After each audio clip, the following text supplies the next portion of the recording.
Good evening and welcome to the Gin and Tonic show on Friday, the 19th of October. Welcome to my co-host, Stop Spamming. How are you, my good sir? Hi guys. Well, I've been away for a bit, away from Islam, away from the world, just sitting on the beach. Brilliant idea. Yes, I think we all need a little bit of that. So you're all raring to go, where I'm sort of flagging, feeling a little low with the energy. But for a reason I've spoken to Stops about earlier. We have an interesting one tonight. We'll go through and critique a video from Speaker's Corner on freedom of speech. We have a Muslim discussing this with a non-Muslim, presumably, and we'll go through that. Prior to that, we'll do a couple of crazy comments, as we always do.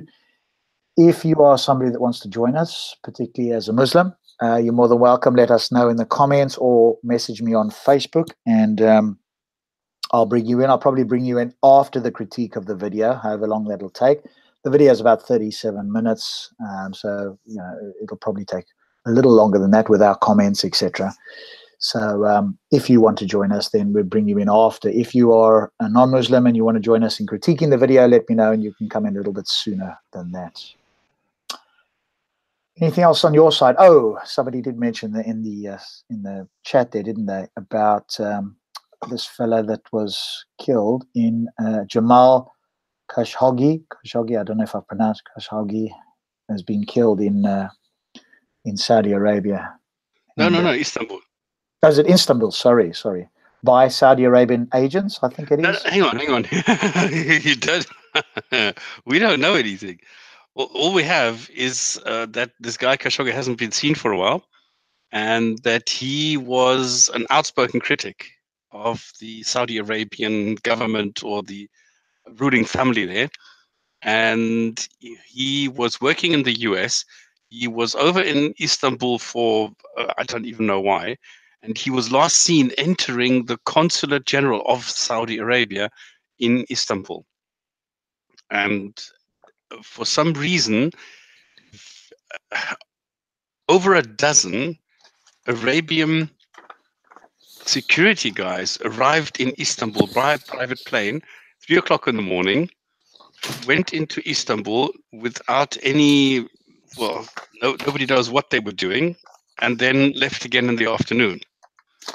And now from all this, somebody has pieced together some, a model which says, well, it's very possible that he was going on everybody's nerves, and he was called into the embassy where he was met by a hit squad and killed, taken apart, dismembered, and then somehow taken outside the embassy, outside the consulate, and that's the end of the story.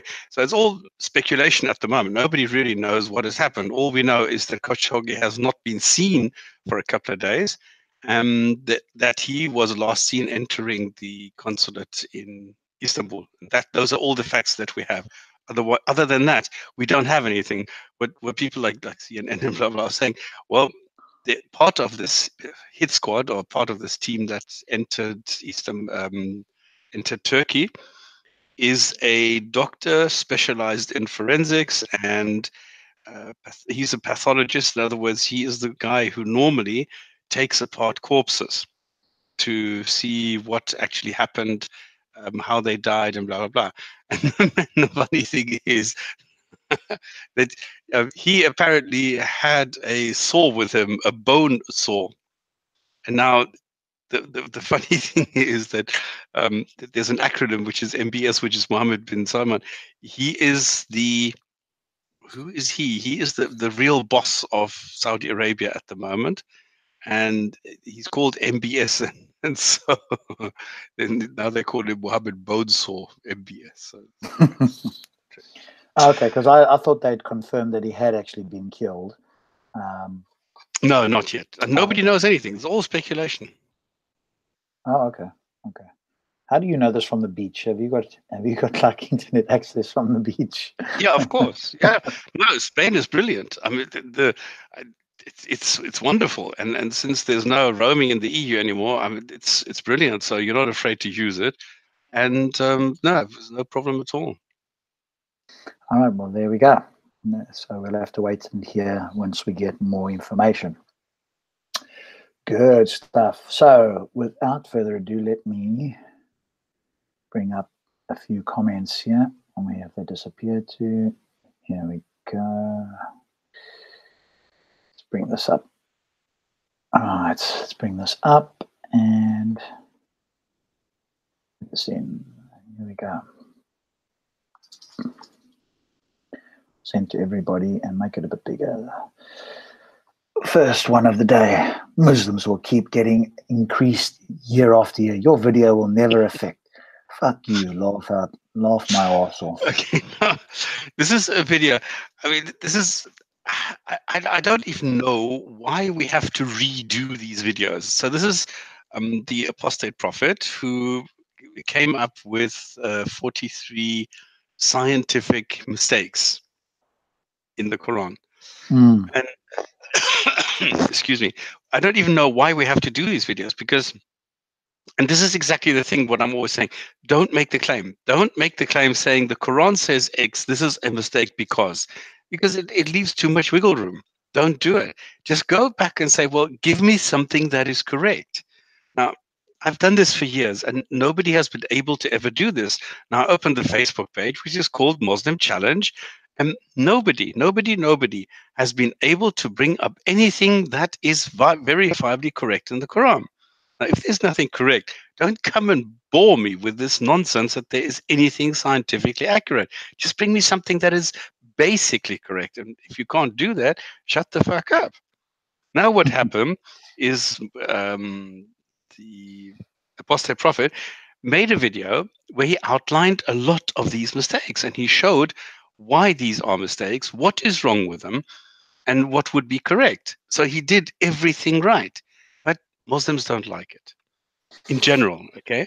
And now a couple of these Muslims now thought that they should comment on this video that is very clear, is 100% substantiated.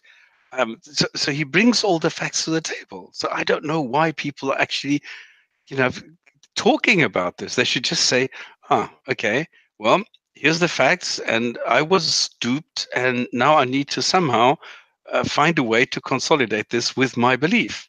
So I have to merge the mistakes in the Quran with my belief, and then decide whether this is still, a God worthy of worship if he makes such blunders. And there it is. Instead, guys like this say Muslims will keep getting increased. Yeah, I don't know how you're getting increased, and the video will never affect. Well, it obviously does, because guys are like screaming their heads off. Then they're screaming bloody murder at anybody who comes and tells them, "Listen, there's a mistake in the Quran."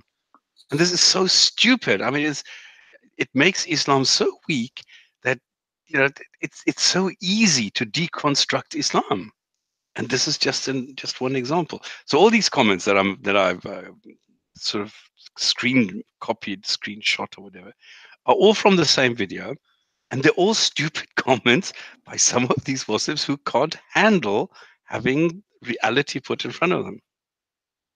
Yeah, exactly. Let's deal with it. GPS is right. GPZ is right. It's Muslims the fastest growing apostates in the world, and this is a fact. This is also something that they need to, sort of come to grips with. They need to come to terms with the fact that there are a humongous amount of Muslims leaving Islam every year.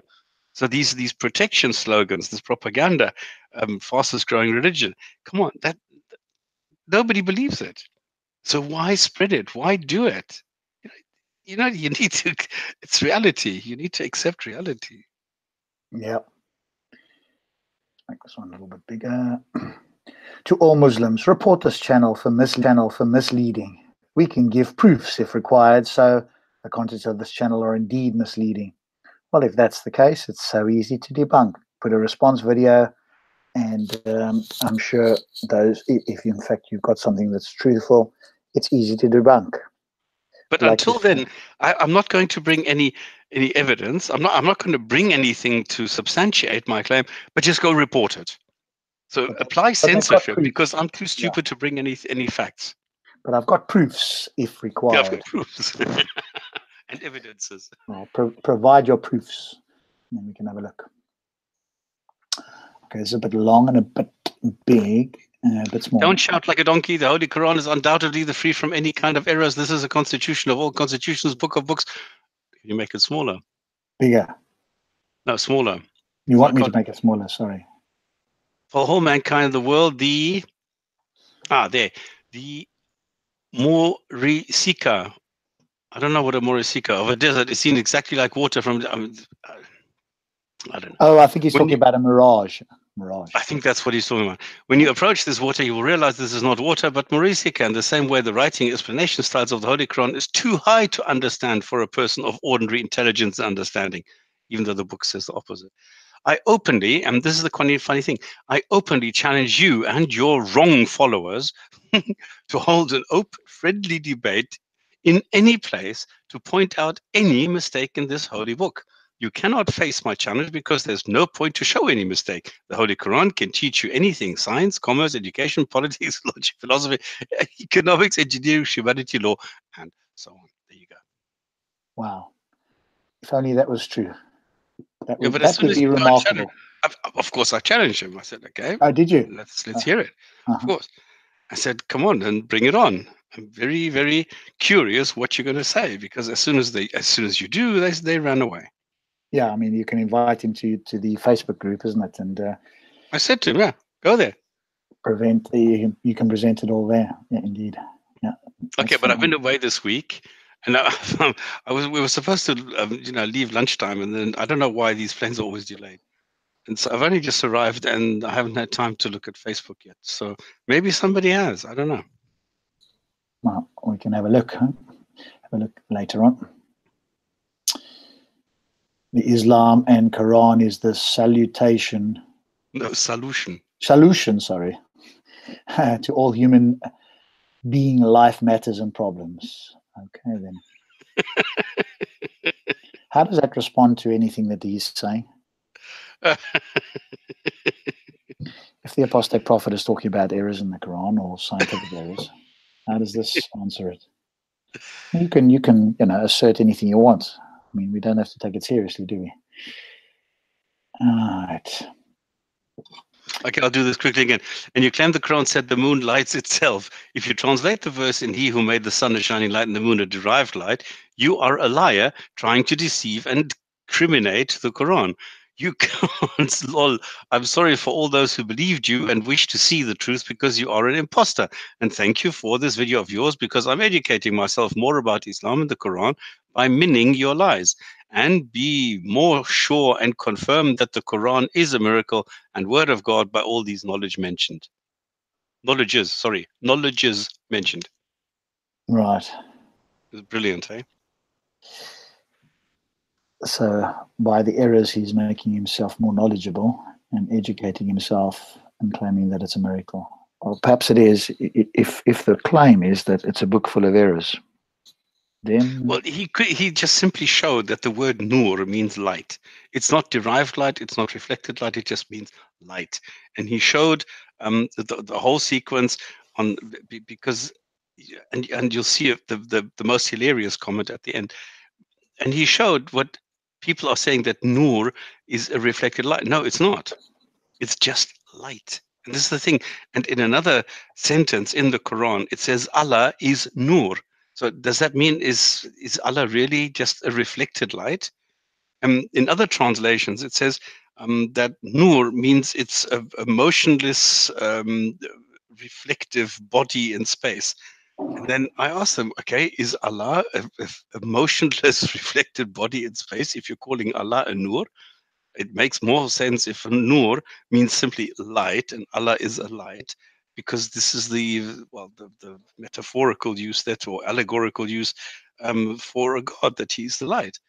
But now to make nur on the one hand reflected light and nur on the other hand, depending on how you want to use it, a totally different word. Well, that's the typical apologetics, isn't it? yes, exactly. Yeah. Cool. Go ahead. Oh shit. Can't believe you guys go research every point and then start commenting. And by the way, this is not that I joined this together. I didn't have the time to do that. Okay. This is just me going zung, zung, zung, zung on a laptop and just going, okay, let me cut this out. This is one sequence with three guys commenting. Okay. Can't believe you guys go research every point and then start commenting because you guys are just blindly listening to this guy out of context. He's telling too many mistakes because he's picking verses and disregarding others. So he ain't getting any context behind it and then pretends that he knows what it means and shit talks, jit, come on, people. Subhanallah, it's okay to leave Islam, but don't make lies. I suggest you to listen to Jeffrey Lang, the scientist reverted to Islam. Now, Jeffrey Lang is, I mean, it's just like listening to Moore and Bouquet and all these others. Is he not the guy that talked about reading it? I'm pretty sure I watched a video. Is he from Canada or something, sort of blonde-haired fellow? I think isn't that, no, Brown is the guy who was in the Navy. I don't remember. I don't know if he was in the Navy. And okay, carry on anyway. I'll look it up. Obviously, you have a lot of hatred in your heart. You spread your hatred because you want sympathy and refugee status. Are you that cheap? It's your right to leave Islam, but please don't lie. Only ignorant will believe you. Really, you still need some science knowledge and further more knowledge in tafsir science. I don't know why this guy, and this is the one, I mean, he makes so many comments and they are so inane, really. It's so. It is actually the guy Hassan comes along. About. Sorry? It is the guy I was thinking about, but yeah, carry on. Mm-hmm. And then the guy comes along, oh, and please, anyone who agrees with this, please just Google the Dead Sea that doesn't mix and learn for yourself. And once you do, I urge you to read the Quran and find out for yourself. This is replying to the claim that salt water and sweet water doesn't mix. He says, well, of course, the Dead Sea doesn't mix. What is the Dead Sea supposed to mix with? The Jordan River flows in there. The sweet water, the Dead Sea salt water, they mix. But do you think there's like a build-up of the Jordan River which goes higher and higher because they don't mix? Oh, boy. Yeah. All right. Let's move on there. Yeah, so the Jeffrey Lang guy, just for people who don't know, have a listen to a little bit of that. He goes through why he converted, not reverted, we don't accept that, converted to Islam. Again, not particularly critically thinking, but some verses, quote unquote, spoke to him about the angel and it was just miraculous and so on. Just an emotional time when somebody needed something and a verse sounded like it's appealed to him, and that was it. He was off and running. So, but go watch the video for yourself. Okay, there's another one for you, sir. Away you go. I should stop doing it. It's look like you all. Okay, looks like you all don't really understand about the Quran. Quran is not wrong. It's just that we don't really know the truth. We're not yet able to know the truth, still out from our capabilities. The word used in the Quran is from 1,000 years ago. Do you expect that words from God must be scientifically for his scientifically for his creation? That very stupid but arrogant? Yes, is the answer. In fact, I do. It's claimed to be perfect. So what do I expect? Perfection. What do I get? Stupidity, ignorance, and yeah. Do you think people thousands ago can understand? Yes. What about the other things mentioned in Quran and it's 100% scientific truth? For example, fingerprints. Well, they're not mentioned. Banan is not fingerprints, it's fingertips. Born, process. Well, I've shown there's nothing correct in there. Speed of light, not in the Quran, and many more. Funny enough, none of them can be verified. How do you explain that it's already been told thousands of years ago before the electricity invented? Not mentioned in the Quran. It just wants to show you that all what God creates is simple to him and easy word for you to understand. I hope you and all ex-Muslims will know the true and the lie, for really truth either too late or still got time to think about it. I'm sorry if my English is not that good. My bad. No, your thinking is bad. The language, I don't give a continental shit about your English. I care about your stupidity. Next, please. Yeah. One word to counter everything you've seen. This is the most brilliant comment I've ever read. One word to counter everything you've said. Zakia, one word, and Nike, second word. Okay, so it's one word to counter everything. Zakia. Yes, maths is obviously not the fella's strong point either. Maybe this is an ironic comment or it's a trolling comment. Huh? So one word to counter everything you said. Like, say it quickly. If you say it fast, it sounds like one word. He has explained everything that you thought was wrong with your limited small brain. Not to mention completely taken out of context.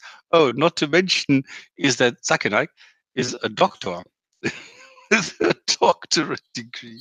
So I doubt that you have half the brain cells he has in his left foot.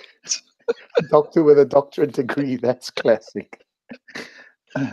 Yeah. But he has brain cells in his left foot. So he does his thinking with his left foot. Yeah, I think that's probably more likely true. I think this is the best comment ever. Oh shit, this is so stupid.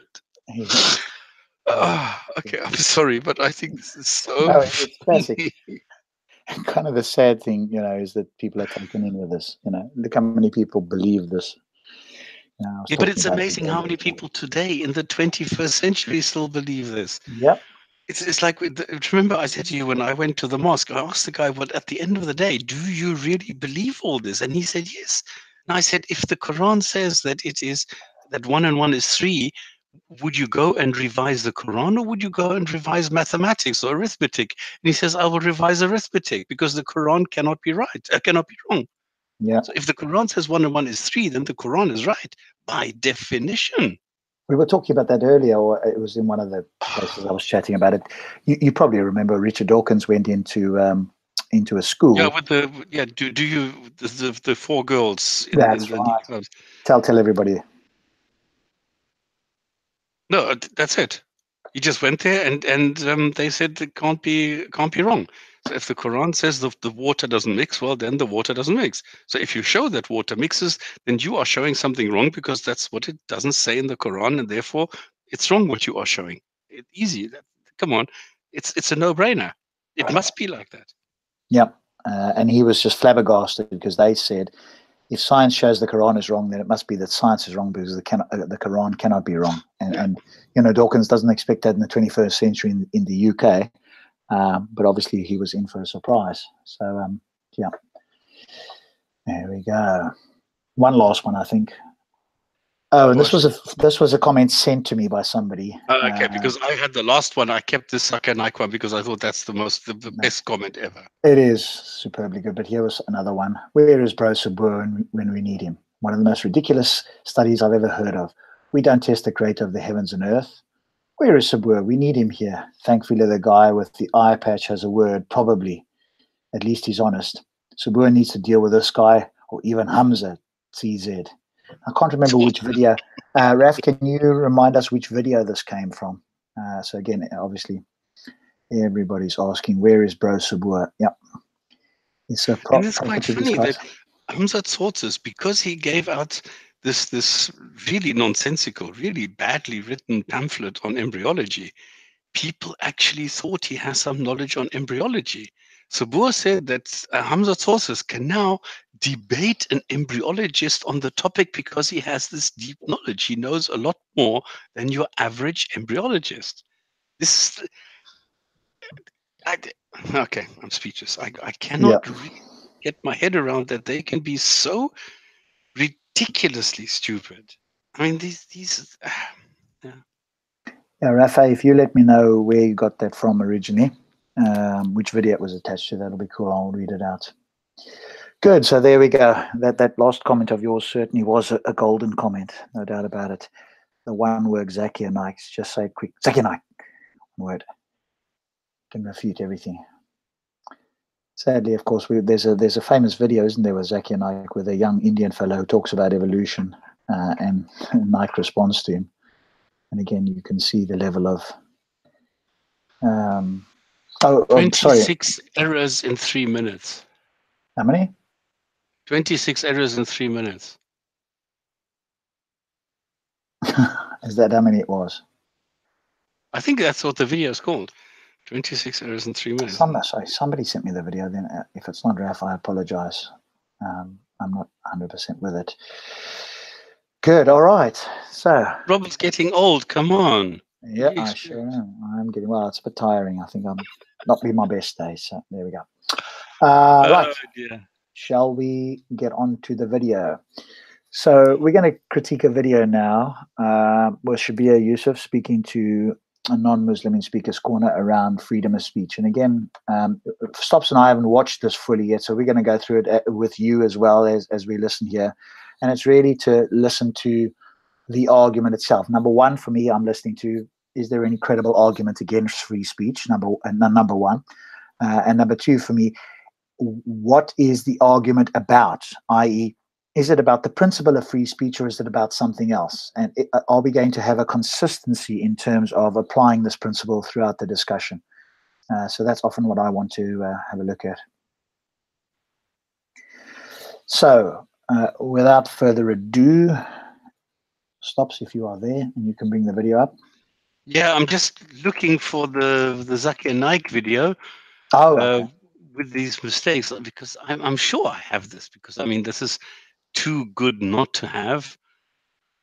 Qur'an and modern science. I have so many Dr.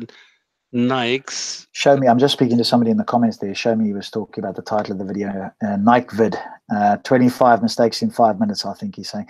Show me. I also saw a video of yours. I was tempted to critique a video of yours where you were speaking to Abbas because, again, you know, he just sort of makes up stuff as he goes along as well, and maybe we need to do a video with him in as well. He's a regular caller into LBC. He's part of the EF Dawah team.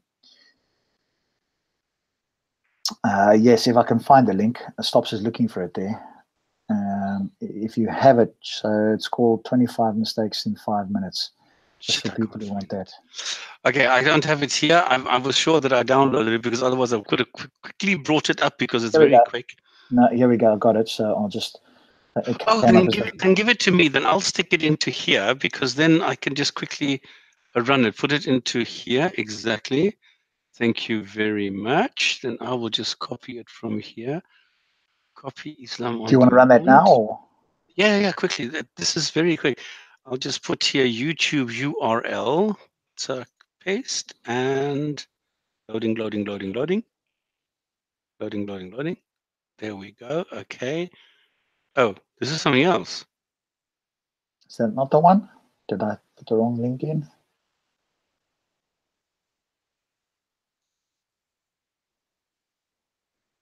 Okay, can you see this?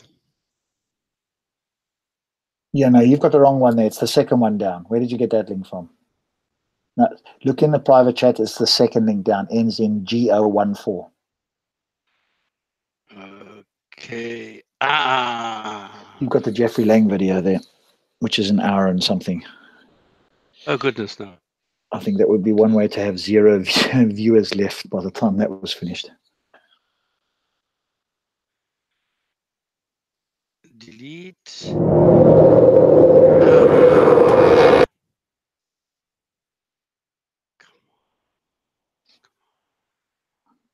Or we can do it at the end after we critique this video. Okay, done.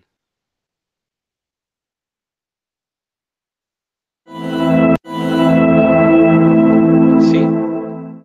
There's one thing about Zakir Naik that makes people really think that he knows what he's talking about, and that's when he... But a friend of mine, Philanthropist Islands Anywhere, it was actually the Galapagos Islands that Darwin visited, where he found finches. And there he found birds pecking at niches. These finches do not peck at niches, as Naik says. They lived in separate ecological niches. Depending upon the ecological niches they pecked, the beak kept on becoming long and short. The differences Darwin observed between these finches were far more than simply beak length. They included differences in color, size, mating behavior, songs, and preferred food. This observation was made in the same species, not in different species. Darwin's observations of varying beaks were made on 14 different species of finches, not just one, as Dr. Naik claims. The beak length actually did not vary within the species. Charles Darwin wrote a letter to his friend Thomas Compton. All of Darwin's published correspondence is printed and even available electronically online. and it contains no record of anyone named Thomas Thrompton. Charles Darwin himself said that there were missing links. He didn't agree with it. Darwin admitted that there were missing links, but that does not mean he disagreed with his own theory. He simply predicted where the missing links would be found. The reason is because that if you analyze the church was against science previously. The church was never against science. Almost all the great European scientists of Galileo's time, including Galileo, were devout Christians. People like Newton, Copernicus, Kepler, Boyle, Linnaeus, Pascal were all committed believers in the Bible. And you know the incident that they sentenced Galileo to death. They sentenced Galileo to death. Galileo, a devout Catholic, was never sentenced to death. He was sentenced to life imprisonment on June 22nd, 1633, and then that sentence was commuted to house arrest. He died more than 8 years later on the evening of January 8th, 1642, of old age. Galileo believed that his theories fit with the Bible, and he wrote a book arguing this based on early interpretations of Christians like Augustine. Knight goes on to make the same false statement 2 more times, but let's only count it as one factual error. So all the scientists, most of them, they support the theory because it went against the Bible, not because it was true. Actually, most scientists did not support Darwin's theory for many years, and most of these same scientists revered the Bible. Basically, this account by Dr. Knight is a total fabrication. All the sages, Lucy, there were 4 hominids. Everything Dr. Knight says here is wrong. There is no such word as hominites. He must mean hominids. Science tells us there are 4 hominids. There are not a mere 4 hominids. There are at least 14. First is Lucy, along with its guide, the Australopithecus. There is no such hominid as Dasnopithecus. Lucy was an Australopithecus afarensis, which died about 3.5 million years, the Ice Age. The Ice Age was not 3 1/3 million years ago. It was between 1.6 million years and 10,000 years ago. Then next came the Homo sapiens. We died about 500,000 years ago. Homo sapiens did not die out 500,000 years ago. You and I, and even Zakir Naik, are Homo sapiens. Then came the Neanderthal man. According to evolutionary theory, Neanderthal man was not on the direct line to modern man, but an Ice Age offshoot. The Neanderthal man. We died 100 to 40,000 years ago. Neanderthal man went extinct 30,000 years ago, not 100 to 40,000 years ago. Then came the 4th stage, the Cro-Magnon. Cro-Magnon man is the same thing as Homo sapiens, which Nike had mentioned as a different earlier species. There is no link at all between these stages. Actually, evolutionary biologists have found many examples of what they claim to be links between these stages. For example, Homo habilis, Homo ergaster, and Homo heidelbergensis. If you know of Sir Albert Georgi, who got the Nobel Prize for inventing the vitamin C.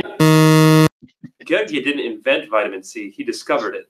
Vitamin C is a naturally occurring substance that doesn't need to be invented. He wrote a book, The Crazy Ape and Man, against Darwin's theory. Albert said Georgi's book was not called The Crazy Ape and Man, but simply The Crazy Ape, and it was not a refutation of evolution, but a sociological commentary. If you know about Rupert Albert, this person wrote a new theory of evolution against Darwin's theory. Who is Rupert Albert? I can find no trace of anybody with that name. From the apes. If you know of Sir Frank Salisbury, he was a biologist. Nike quotes one unknown person after another. Who is Sir Frank Salisbury?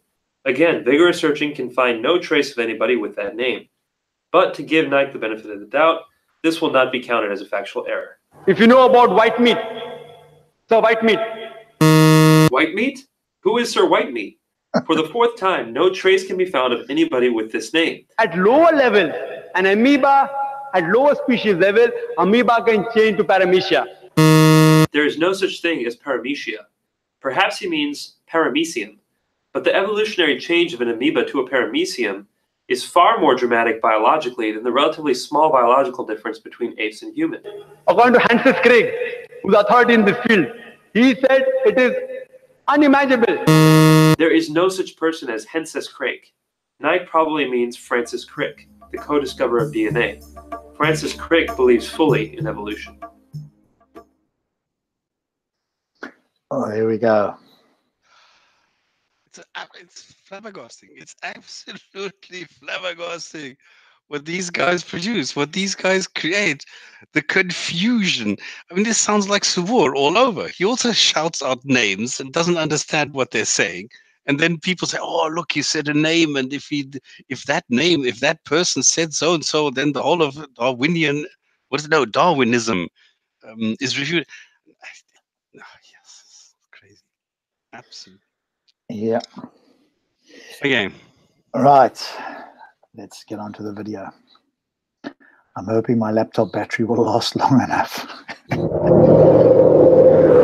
what we're going to do is we're going to be talking about free speech. We're going to be talking about...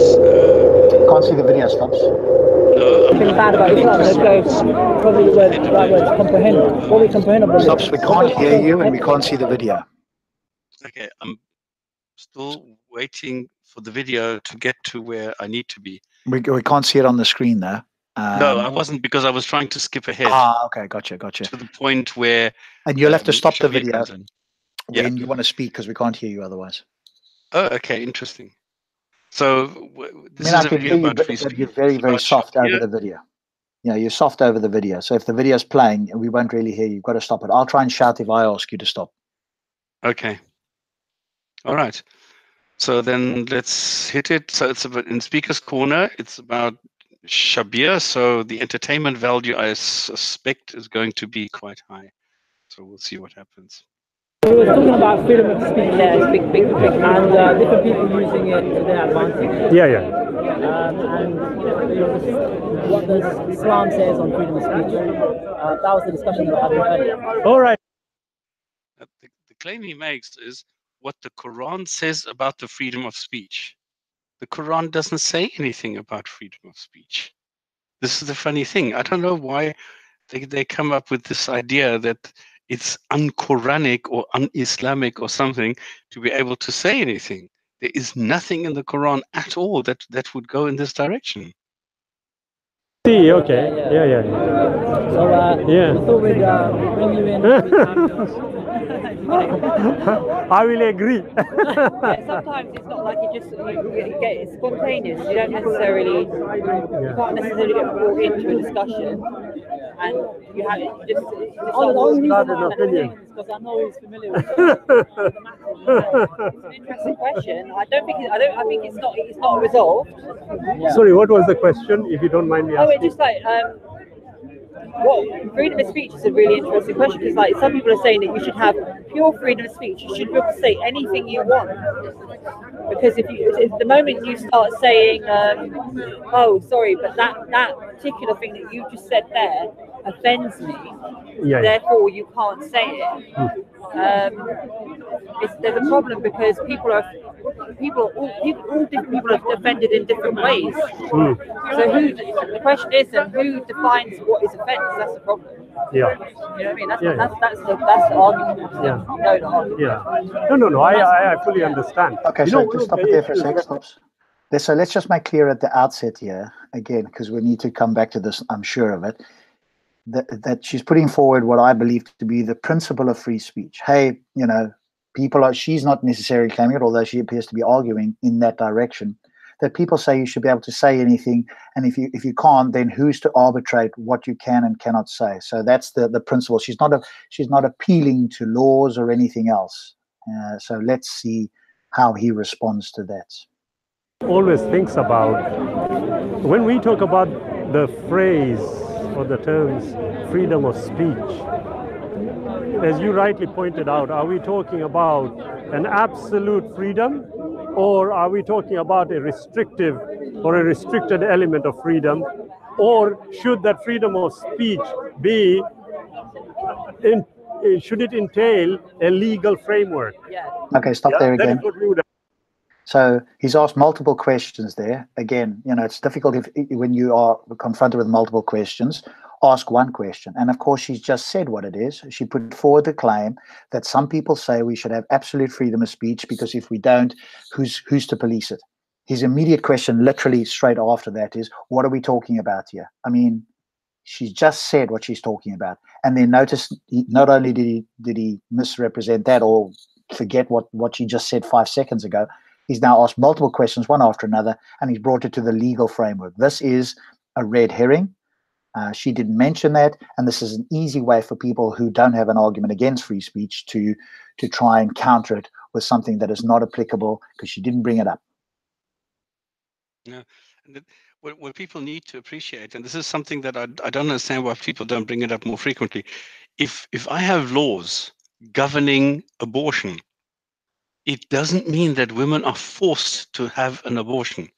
If I have laws governing freedom of speech, where we have libel laws, where we have slander, where we have all these regulations around it, it doesn't mean that you need to do something.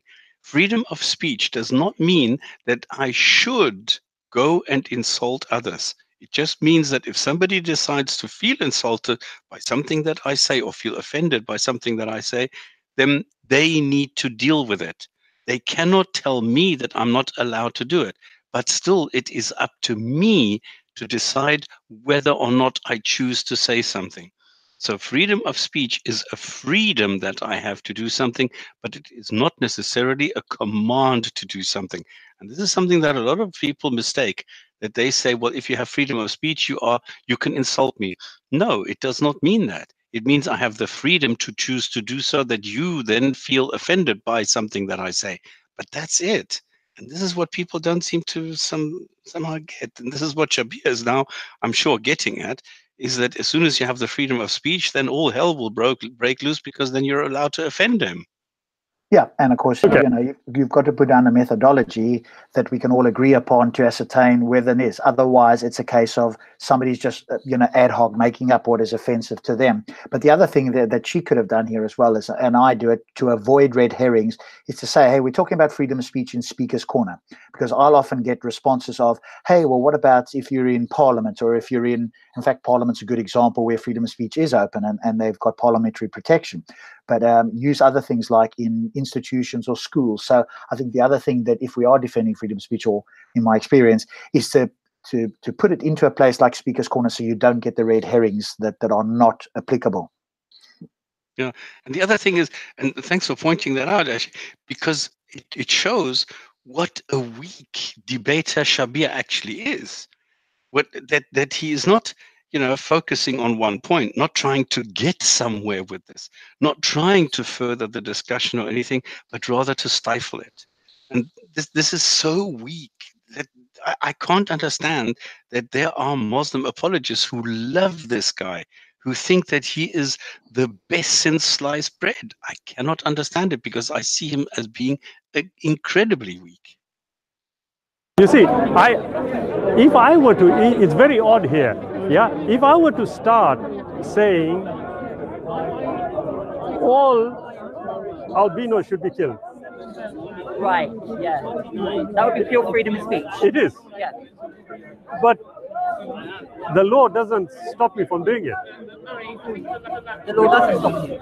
If the law doesn't stop me from doing it, if we have pure freedom of speech, then it wouldn't stop you from doing that. Now, okay, I just want to point something out here, because he's immediately going to this what I call a bit of a gray area, because, and this is where Rob and I, for example, we differ, where I say that everybody should have the, well, it's part of my upbringing, it's part of my responsibility to act in a responsible way. So if somebody says to me, you need to kill those albinos, I will say, no, fuck you, I'm not going to do that. Because it is my responsibility to react to something that I am being told. In other words, a command that is immoral or unlawful is not to be obeyed. But it is up to me to go and say, okay, it is not part of my moral framework to go and kill someone, but somebody is well entitled to tell me to do that.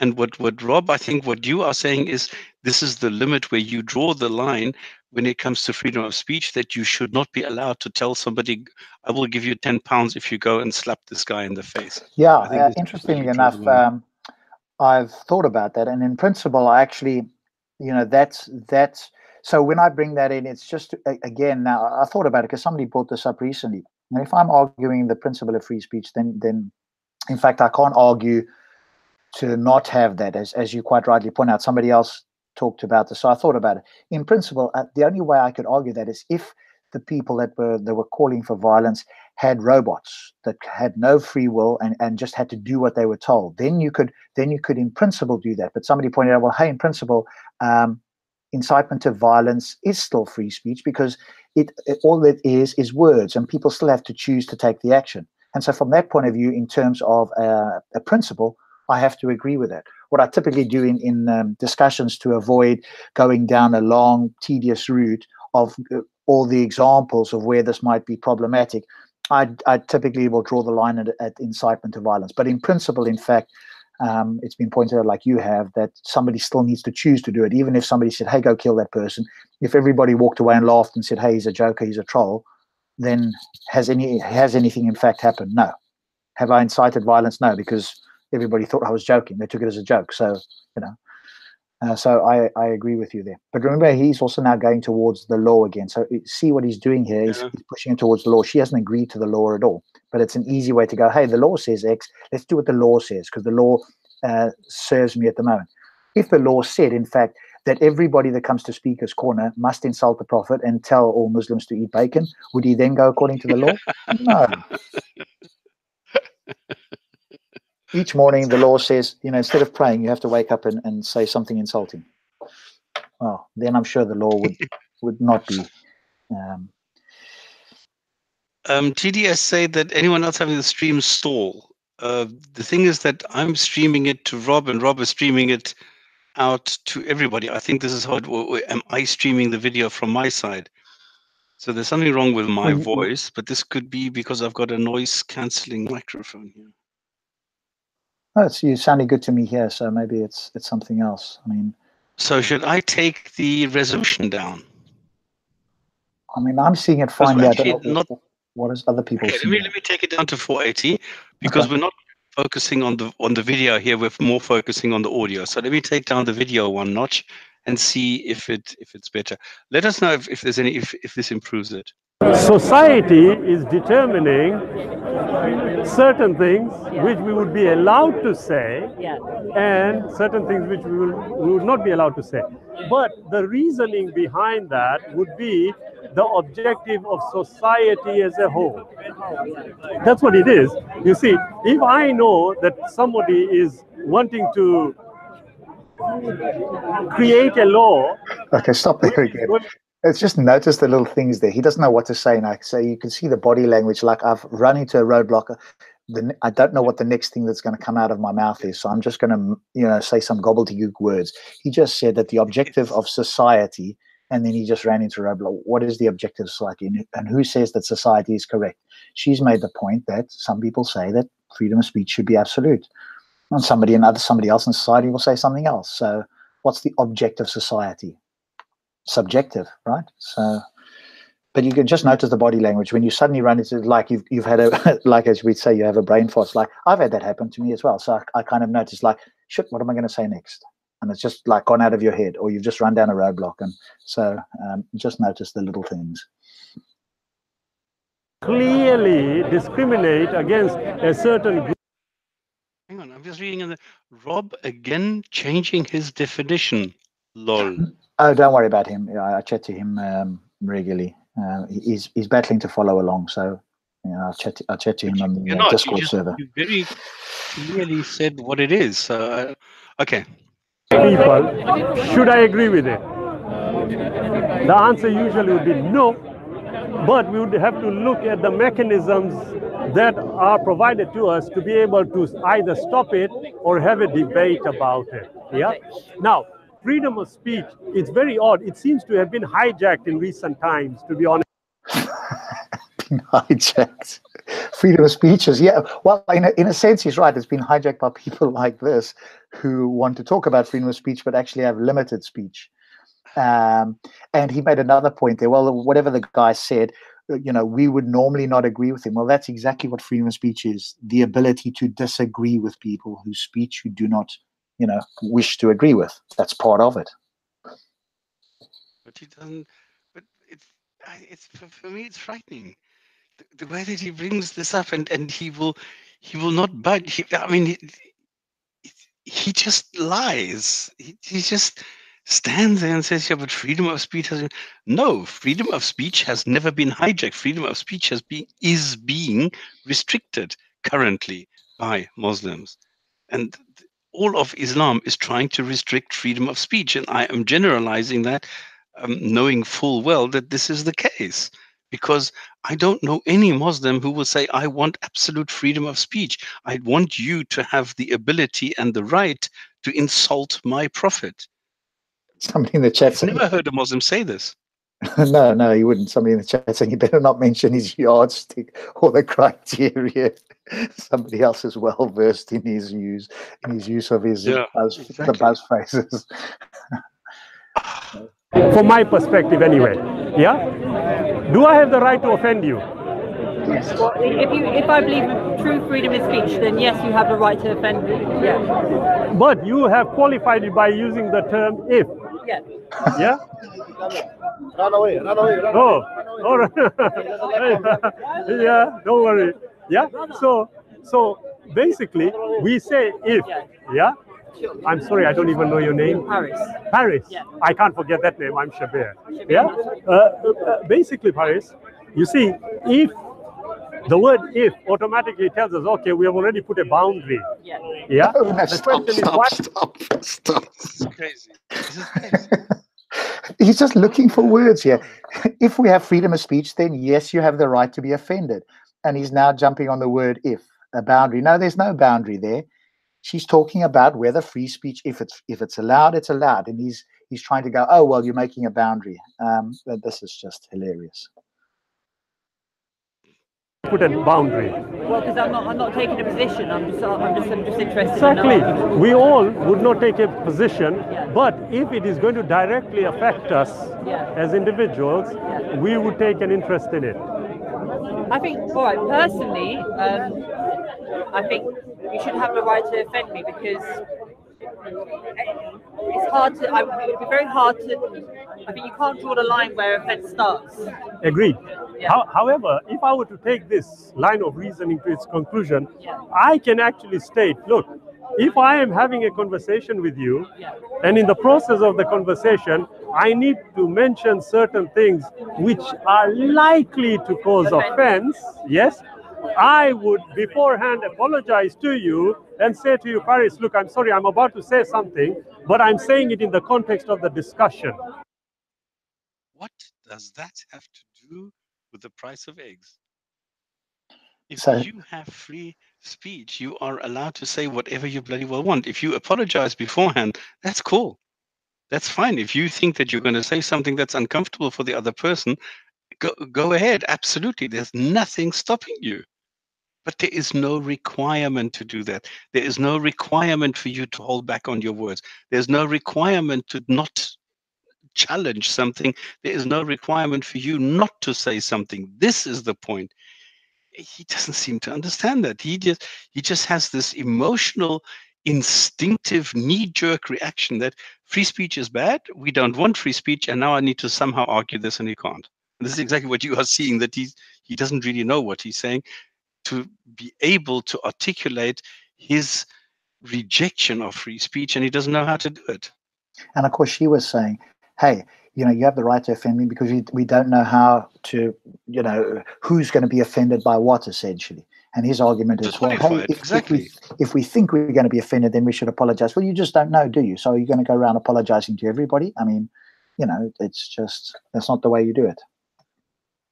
But I don't think he realizes that he is actually a joke, that he embarrasses Islam more than anything else. And I don't understand why other Muslims look up to him, not realizing what an idiot he really is. This is always I think it's the language that stops. It's the language. And the language patterns that are being used is in a sense hypnotic language patterns. And I think a lot of people are hypnotized. They're not paying attention to what's being said. They're not paying attention to what the other person is saying. And is he actually responding to what the other person is saying? That's the key thing to watch for here. Wow. If you did what you suggest, spam, I could be arrested on hate speech. What did I say? Did I say anything that is hateful? What are you talking about? I said that he's an idiot. Is that hate? No. I don't hate the guy. I laugh about him. Okay. Oh yeah. Or I just introduce it and start mouthing away. Suddenly you are going to think, wait a minute, Well, it's excuse different me. between somebody who's got class and somebody who's just a totally uncouth character, Exactly. You are spot on, Paris. Yeah, you're right. Now the question then is this: should we adopt systems, processes, the kind of education which will raise the standard of the human being in terms of class, or should we allow a free-for-all and somewhere along the line something may happen and the wrong crowd takes over? Okay, stop again. This is something to watch if you ever have a discussion with you. Don't let him hijack it with a completely nonsensical question. You know, that's not the question. The question originally was, you know, free speech. Is it okay to have free speech in principle? And so he's now going off on a completely different tangent about, you know, are we going to have people who are educated in some way? So immediately I'd respond, hey, that's not the question we originally started. And why are you going off on this question?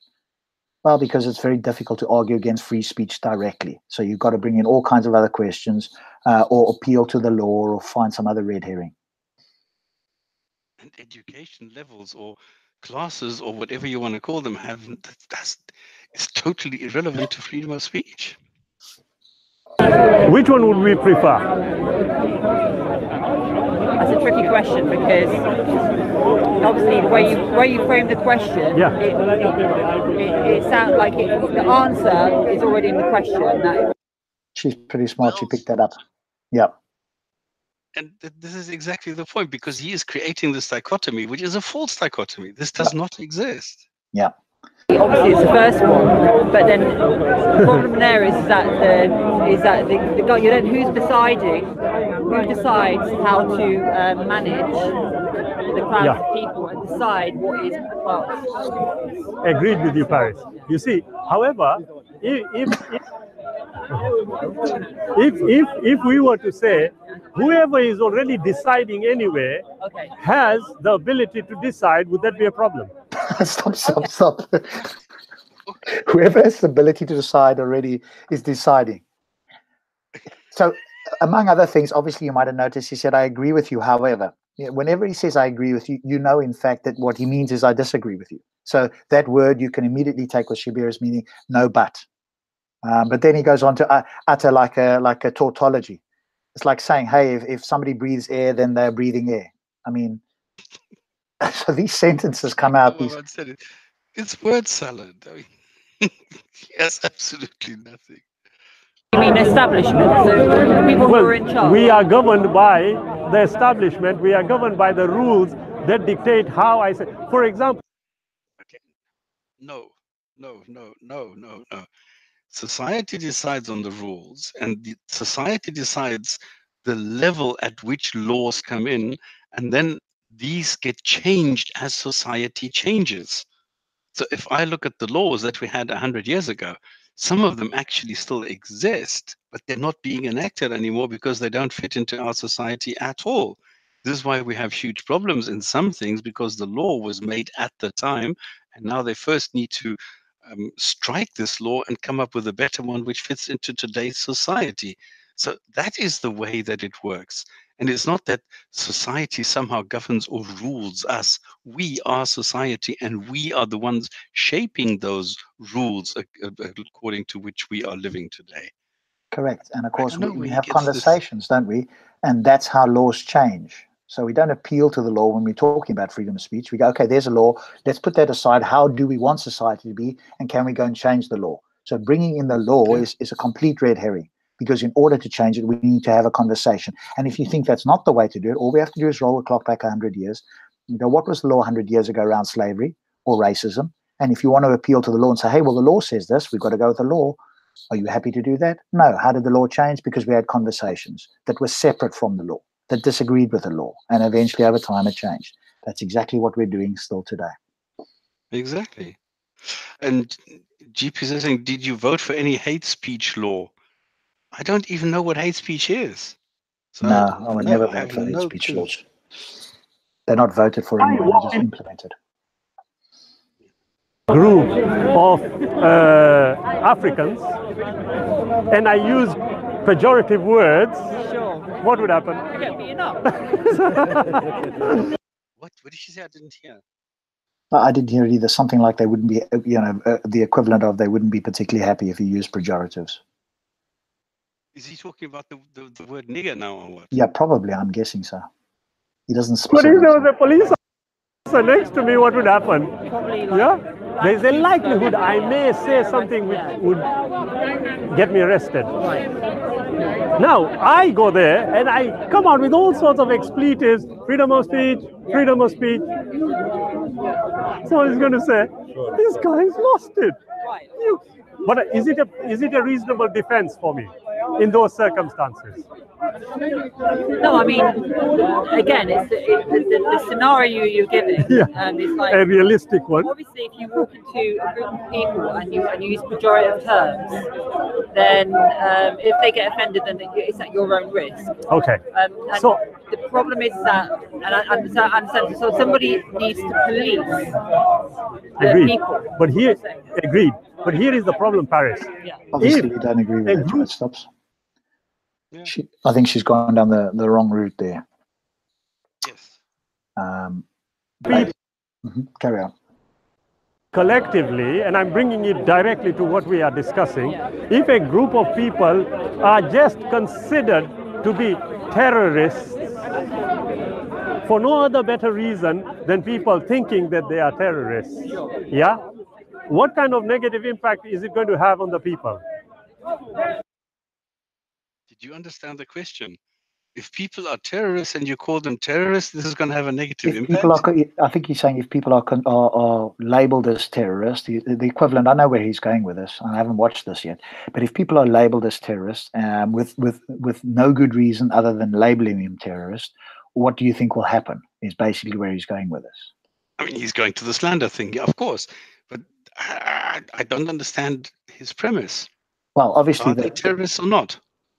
Well, if there are certain of them, and again, if anybody says that all people are, we need to step in and say you're talking nonsense. Of course, it's not everybody. So really, the answer to this, the route is going to go down here is yes, they should be allowed to say that people are terrorists. And if they say all people, we step in and say you're talking absolute nonsense. And we respond with freedom of speech, with our own speech to correct them. The thing is, if somebody really is being called a terrorist and it damages them and they are not a terrorist, then we have laws which are applicable to the situation. But if somebody is a terrorist, I should be allowed. This is my old argument. If somebody lies, I should be allowed to call them a liar. And not that somebody steps in and says, yeah, but this is hate speech. No, it is not. If somebody lies, then I will call them out and call them a liar. And why shouldn't I be not allowed to say this? I don't understand that.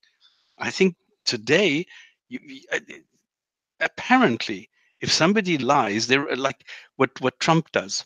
I mean, he lies like crazy, and he gets to keep his Twitter account. And then Jones goes ahead and he also lies, and they take away his Twitter account. Where is the logic in that? Where is the rationale? What is happening here? That those are two different, I don't know, yardsticks. And I don't understand how the one, if he lies, then I think everybody should be allowed to lie. Who cares? Well, people will believe that group of people are terrorists. Absolutely. Now, history informs us that if enough is said about a group of people, to the extent that people are then desensitized towards that group, you will find that no matter what kind of atrocities are committed against them, people won't find it a problem. Oh, come on. Of course, he's appealing to Nazism. And of course, if there was freedom of speech and if people did speak up without the fear of being locked up or whatever the case is, then very likely that wouldn't have happened. Yeah, but this is a tearjerker now. This is him saying, yeah, but if a lot of people say something bad about Muslims, then if somebody commits an atrocity against Muslims, everybody will say, well, it's only a Muslim. Please. Okay. Yeah, but you know what, interestingly enough, that all started as a result of speech. Oh, okay. The question is, what do we do now? we counter it with good speech and correct speech, and we point out the errors, and we continue doing so loudly and repeatedly. Exactly. So where's the problem? Why do you want to stop people saying certain things but not others? Some people are allowed to say things others are not. No, I'm flabbergasted. This is so dishonest at saying that, okay, if I say something, it's okay, but if the other guy says the same thing, he's not allowed to. And I don't get this. I really don't get this. I think that everybody should be allowed to, and then we don't have this problem. And then if somebody says, if somebody lies, then it's up to us, exactly as you say, to call that person out, bring the facts, and show this person, listen, you are lying. Like with Zakir Naik, he's allowed to lie, but I'm also allowed to point out that he is lying. And now somebody has the information, and now he can take an informed decision and not only have one side. The other side is not allowed to say anything, and the one side can make any claim that they want, and therefore everybody goes and listens to what the one side says. I think it's very, very simple, actually. Okay, now I hear your questions are leading questions, like in a way. Like I understand what you're saying. So it needs to be policed, because otherwise, I mean, the people need to be policed in what they say, because otherwise, if we just start saying. And this is so brilliant, because as soon as Shabir starts making claims, people call him out. As soon as he talks nonsense, then people who are, reasonably intelligent can immediately see the bullshit that he spreads, and then suddenly, oops, yeah. Yeah. People are like X, Y, and Z over and over again. Which then that group of people could become victimized, or seen as the other, seen as not. They will be seen as the potential criminals. Potential criminal. I understand what you're saying. Yeah. So who comes in, and then who decides what exactly we cannot say? Yeah. However, the concern, and it's a right concern that you are raising. Look, no matter how brilliant the rule is, no matter how brilliant the law is, okay, the issue is this: you can't govern everybody. Yes. There's going to be some, we call them idiots. There's going to be one idiot who is going to say, hey, you use pejorative words. Yeah. It's amazing. Her point keeps being, well, how do you police this? And he goes, yeah, that's a good concern, but I'm not going to answer that. I'm just going to go off on a tangent and respond to something else that you did not ask, that I can just waffle on. But Rob, he can't. He is incapable of finding an answer. He's incapable of responding. There is no way that he can say anything. There is nothing that he can say that will make it better or improve his situation at all. This is I agree. funny story. But if you're a viewer, or if you're somebody that goes down to Speaker's Corner and you're watching this video at some point, here's a suggestion. Ask a question, keep that question in mind, and if you don't get an answer, ask the question again and again and again until you get an answer. Because you won't, with Shabir, you just won't get a straight answer. So you've got to ask the question, like repeat it over in your mind and go, okay, that was the question I asked. Let's see if I get a response to that question. And as we can see, you won't. So you got to keep asking the question, keep asking the question.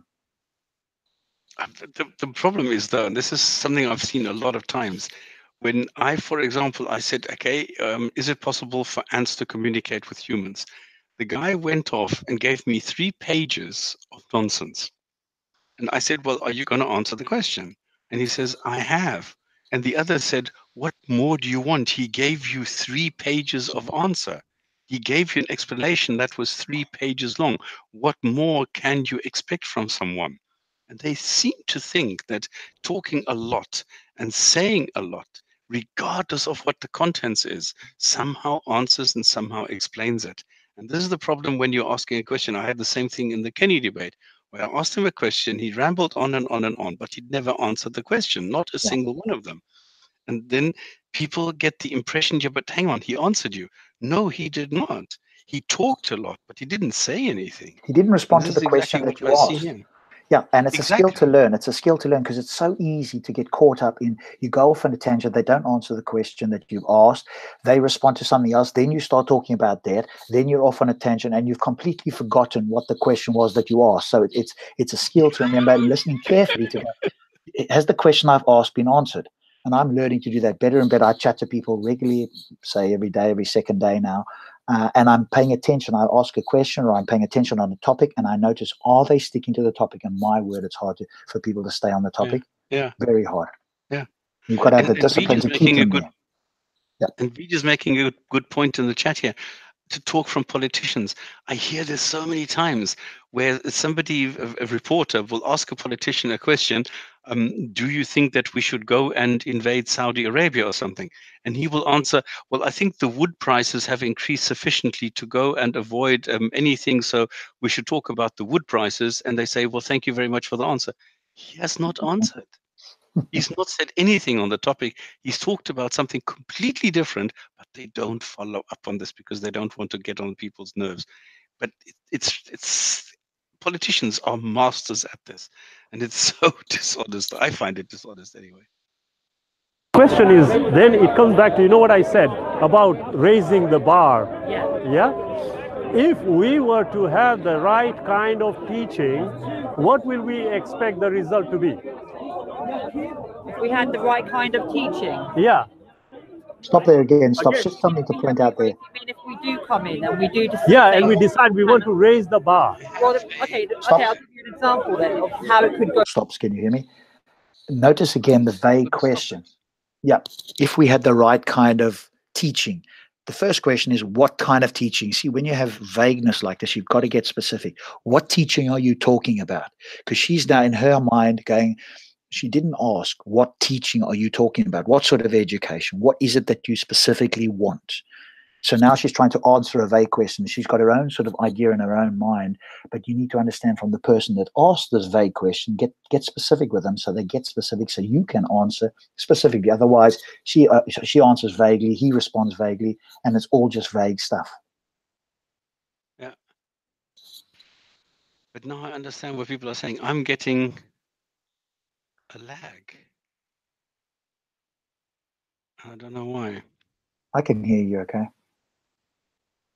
No, on the video. Oh, are you? Quite strange. Okay, let's see. It's not long now. Oh shit, it is. We've only covered half. Okay. Yeah. Somebody mentioned this today actually, and I hadn't. It wasn't even in my head, but somebody said that in France it's illegal. It's an offence to deny the Holocaust. Yes.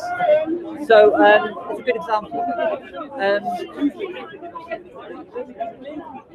What if you just deny the Holocaust? Agreed. However, what we need to consider here. Agreed. However, the question. However. The question was, what if we deny the Holocaust? Now let's hear the answer. So remember in your mind, if you're watching this now, the question was, what if we deny the Holocaust? And the response was agreed. She quite rightly says, exactly. And she says, well, so what? Because we have the facts. So if somebody denies the Holocaust, okay, then well, why not? I don't care. Okay, let's see. Because there is, in my eyes, there is no however. Just wake up one day and say, okay, it's a criminal offense to deny the Holocaust. No. Do you know how much pressure was put on them to do that? Yeah. Oh, yeah. I mean, worldwide. Yes. Why should one deny something that is not directly observable? Or why should one accept something that is not directly observable? What? So is he arguing that you should have the freedom to deny the Holocaust? No, he's saying you shouldn't have the right because it's not directly observable. I don't know what his point is. I think he's saying that you should have the right. Again, you see, it's this vague language. What I'm saying is you should have the right. What I'm saying is you shouldn't have the right. But it's this vague language that is oftentimes confusing for people. Seems to me he's arguing in favor of freedom of speech with this one because it's to him it's an innocuous claim. In other words, it's not a claim that would offend anybody. So now he's going to, seems to me, and I could be wrong, he's going to argue in favor of this. Let's see. In this case, the Holocaust. Yeah, I'm saying it from both sides. I'm not saying I'm denying or accepting. The point is, it started off with a group of people who said, look, allowing this to continue the way it is leading to the potential persecution of a group of people. Did you get what he's done there? I have no clue what he's talking about. Oh, so what he's saying here is that denying the Holocaust, or the reason why this was brought in, rather, is because if people deny the Holocaust, it could lead to the persecution of a people, referring to the Jews. So that's his reason. He's saying that's the reason why this came in. It wasn't just dreamt up. It was because people thought that if people denied the Holocaust, then potentially, you know, a certain group of people would be undermined.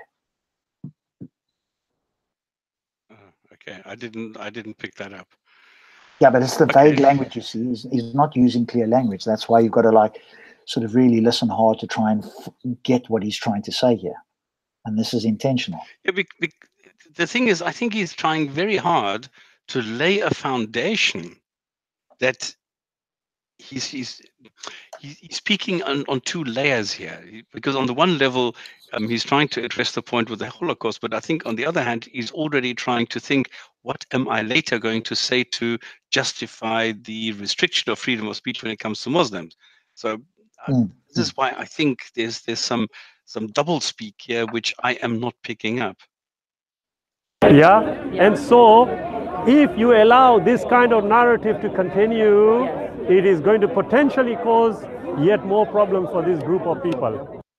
What problem for this group of people? Well, that they're going to be, that's the problem is the slippery slope argument. So he's digging a hole for himself here. He's basically saying, hey, if we don't ban the Holocaust, the denial of the Holocaust, and people claim that it's a hoax, then there's a potential that these people could be affected. This is a slippery slope argument that you could use against almost any argument. Okay, I understand now. Yeah. You're very soft as well in between the video. Okay. Oh, yeah, don't worry. Yeah. Bye. Go ahead. Yeah, so they said. I know, don't worry.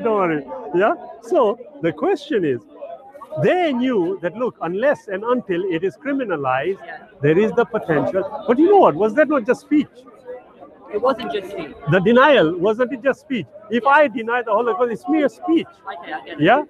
But it has become criminalized. Because you're saying what it leads to. Because the reasoning, you see, you know, when laws are being enunciated and laws are being passed, there is a reasoning behind it for why they need to adopt the law for the benefit of society. Yeah? If we look at it on a cursory note, why would you ban somebody saying, I deny the Holocaust? Why would you make it a criminal offense? Okay, but he's just told her his reason for why he thinks that they banned it. Why is he asking her the question again? And then, well, if I take it one step further, why would it be a criminal offense to say that Muhammad was a pedophile? Whether it's true or not, it doesn't really matter. But for some reason, Muslims seem to object to this kind of statement. So I don't see the difference. Well, obviously, they obviously think Muhammad is like their family member. But he's asking what the reason was. But he just gave her the reason early on that he believed it was because people thought that they would undermine the Jews if the Holocaust denial was allowed. Yeah. Behind it. And it's the narrative that I was discussing. Yeah, if you are going to constantly talk about a group of people in a negative way, people will start getting desensitized. Yeah, and a classic example, honestly, Paris, if you click on any YouTube video, or in fact, forget that, any of the news, for example, Yahoo, the website, if it carries a story about a Muslim, yeah, I can guarantee you the majority of the posts, of the comments are talking about killing, destroying, deporting, totally negative. We're getting where he wants to go. And now he's arrived. Yes, you've got to go look at the comments on some of the Muslim channels by the Muslim commenters, and you will see and hear the same sort of thing. And we've just read out crazy comments. So before you've got to be careful about throwing stones in glass houses.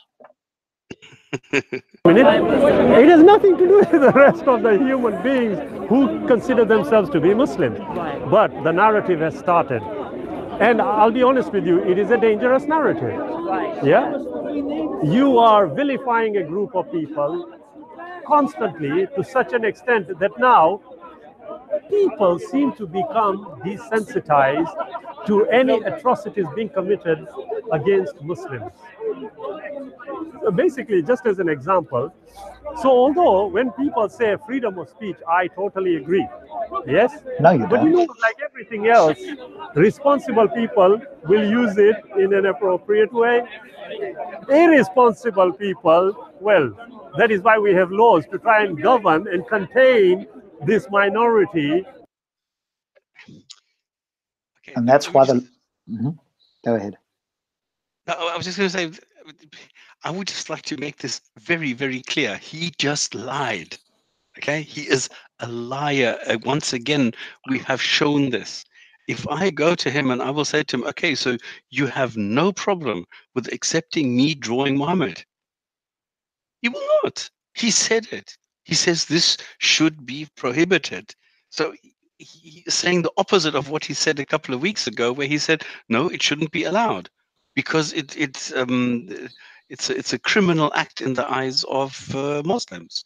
And now he's saying, well, he doesn't really have a problem with it. Well, yes, he does. Yeah, and it just keeps sort of going back to this business of the law and whether the law says is okay, that's the only way we need to judge things.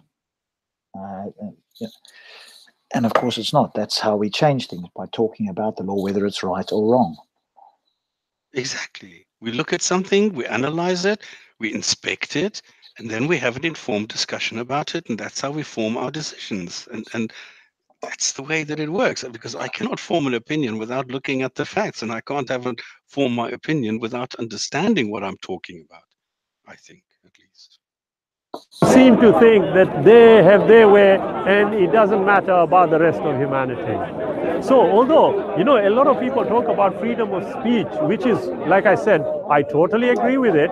I have no issue. I would love to have the freedom to talk about things. That is complete and utter nonsense, and that is completely dishonest. I don't have a problem with it. He's just brought up over the last however many minutes we've been watching his objections to freedom of speech. And now he says, I don't have a problem with it. I mean, try to be consistent at least. At least say, do you know what, I have got a problem with it, and here's my concerns.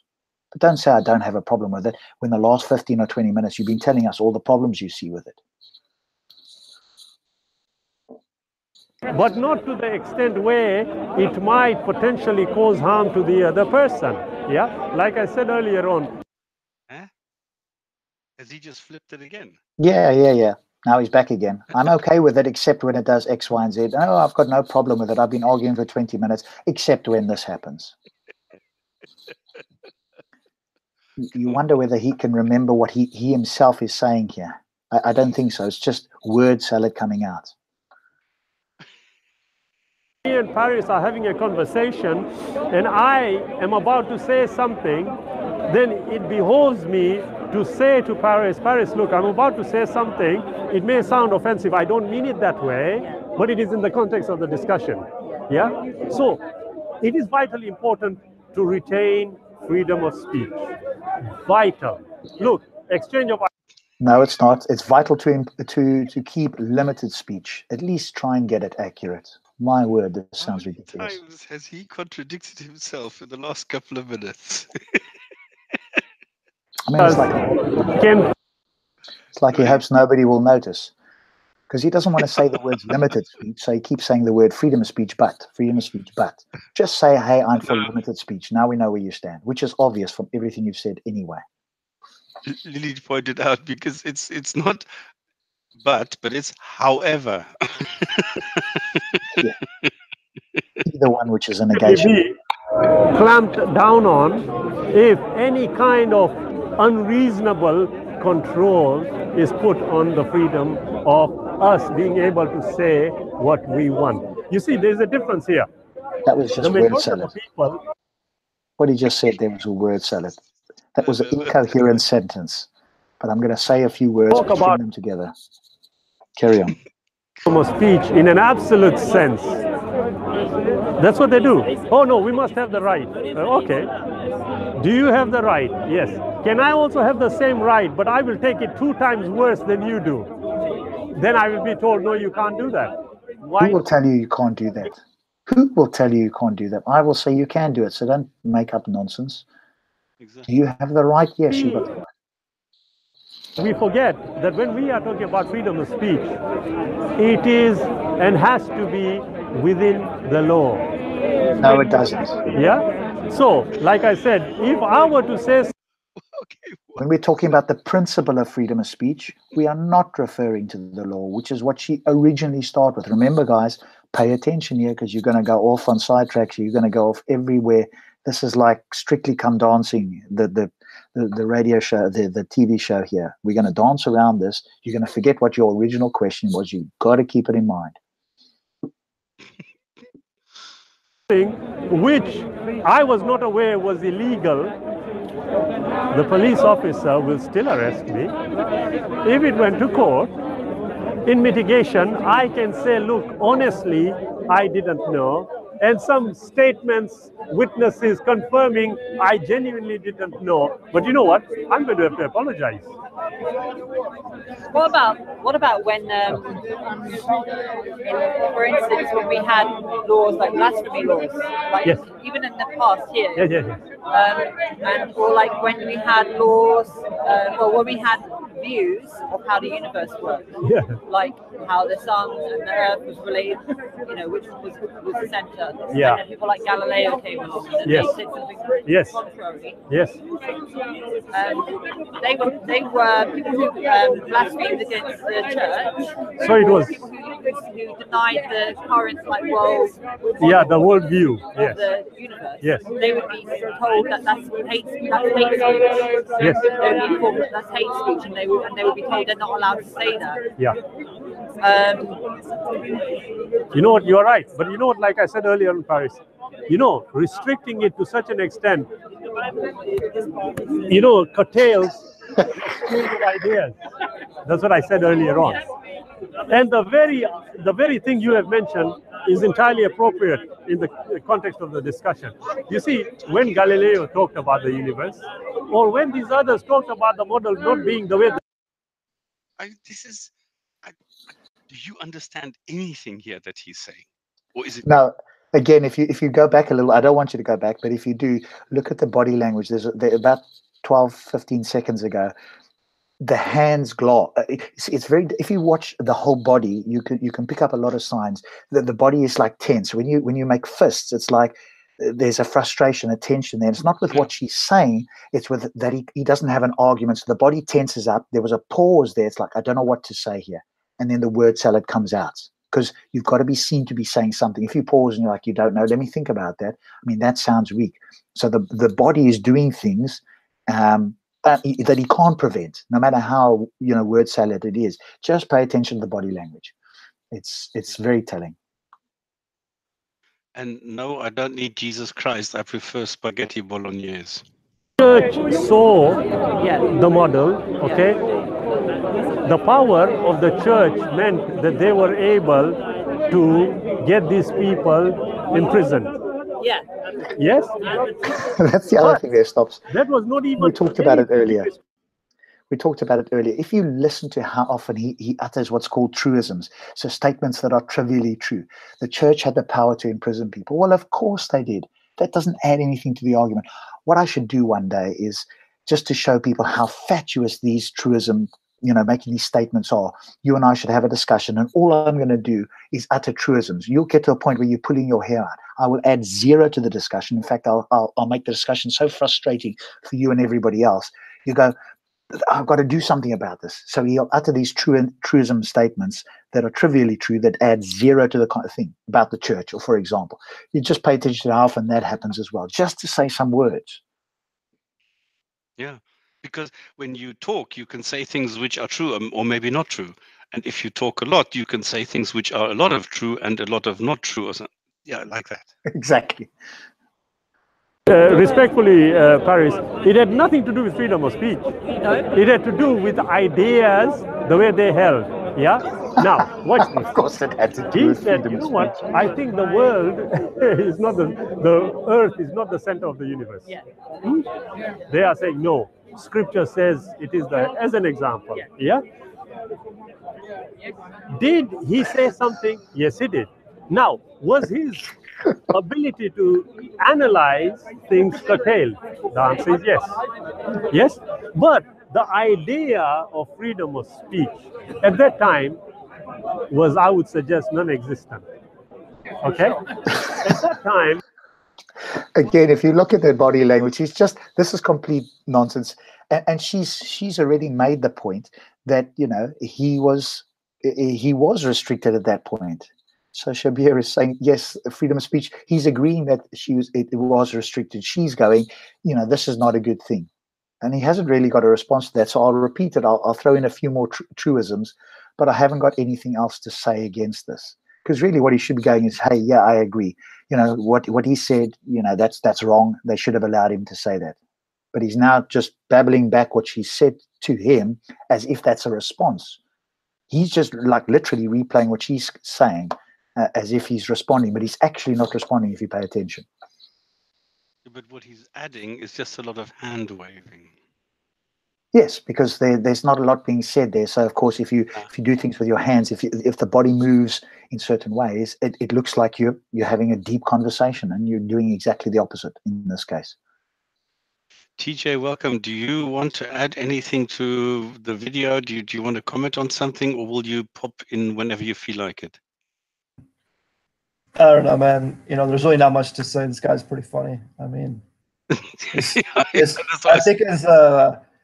think his fob accent is probably the funniest thing, though. I must say, it's the fob accent. For certain, I must say.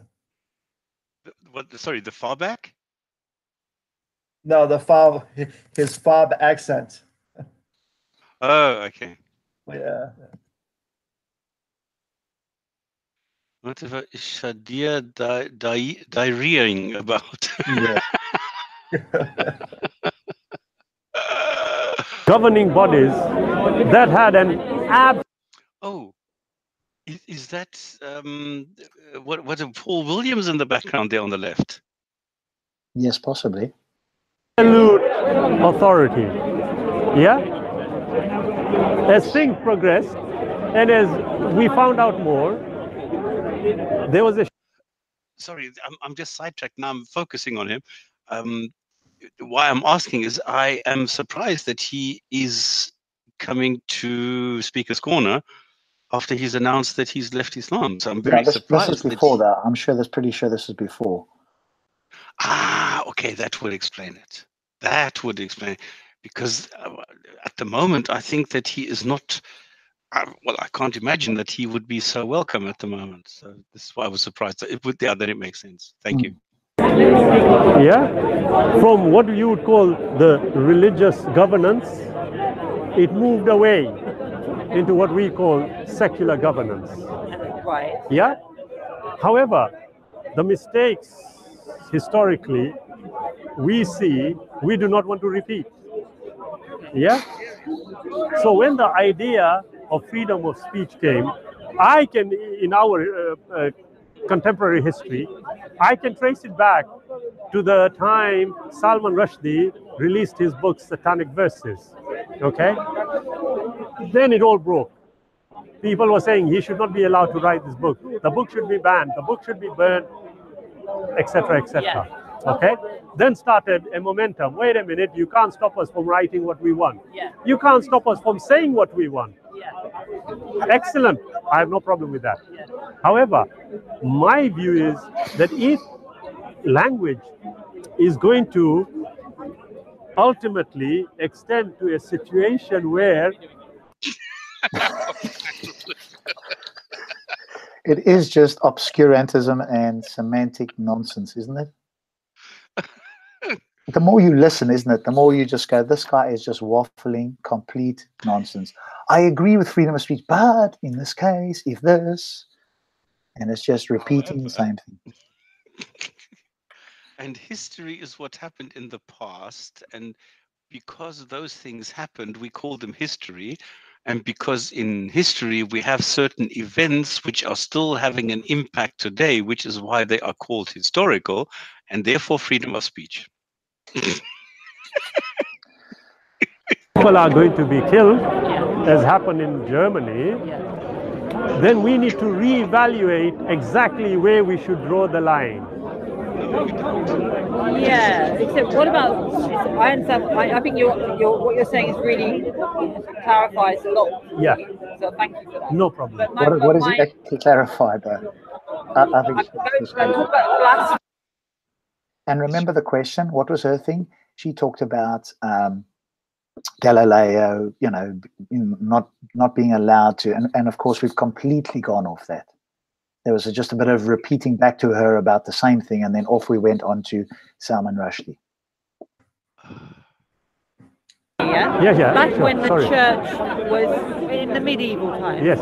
If you said something that was blasphemous, that would be deemed as hateful, and it would be deemed as leading people to hell. Yeah. Right. So what you're saying, you might get followers, and then those followers are going to go to hell. So it would be deemed as hateful, and therefore it would be, you wouldn't be allowed to have that speech. Yeah. Now like you said, that's the opposite of freedom of speech. Yes. They didn't have freedom of speech. Yes. So, you know what? I would agree with you. Sorry.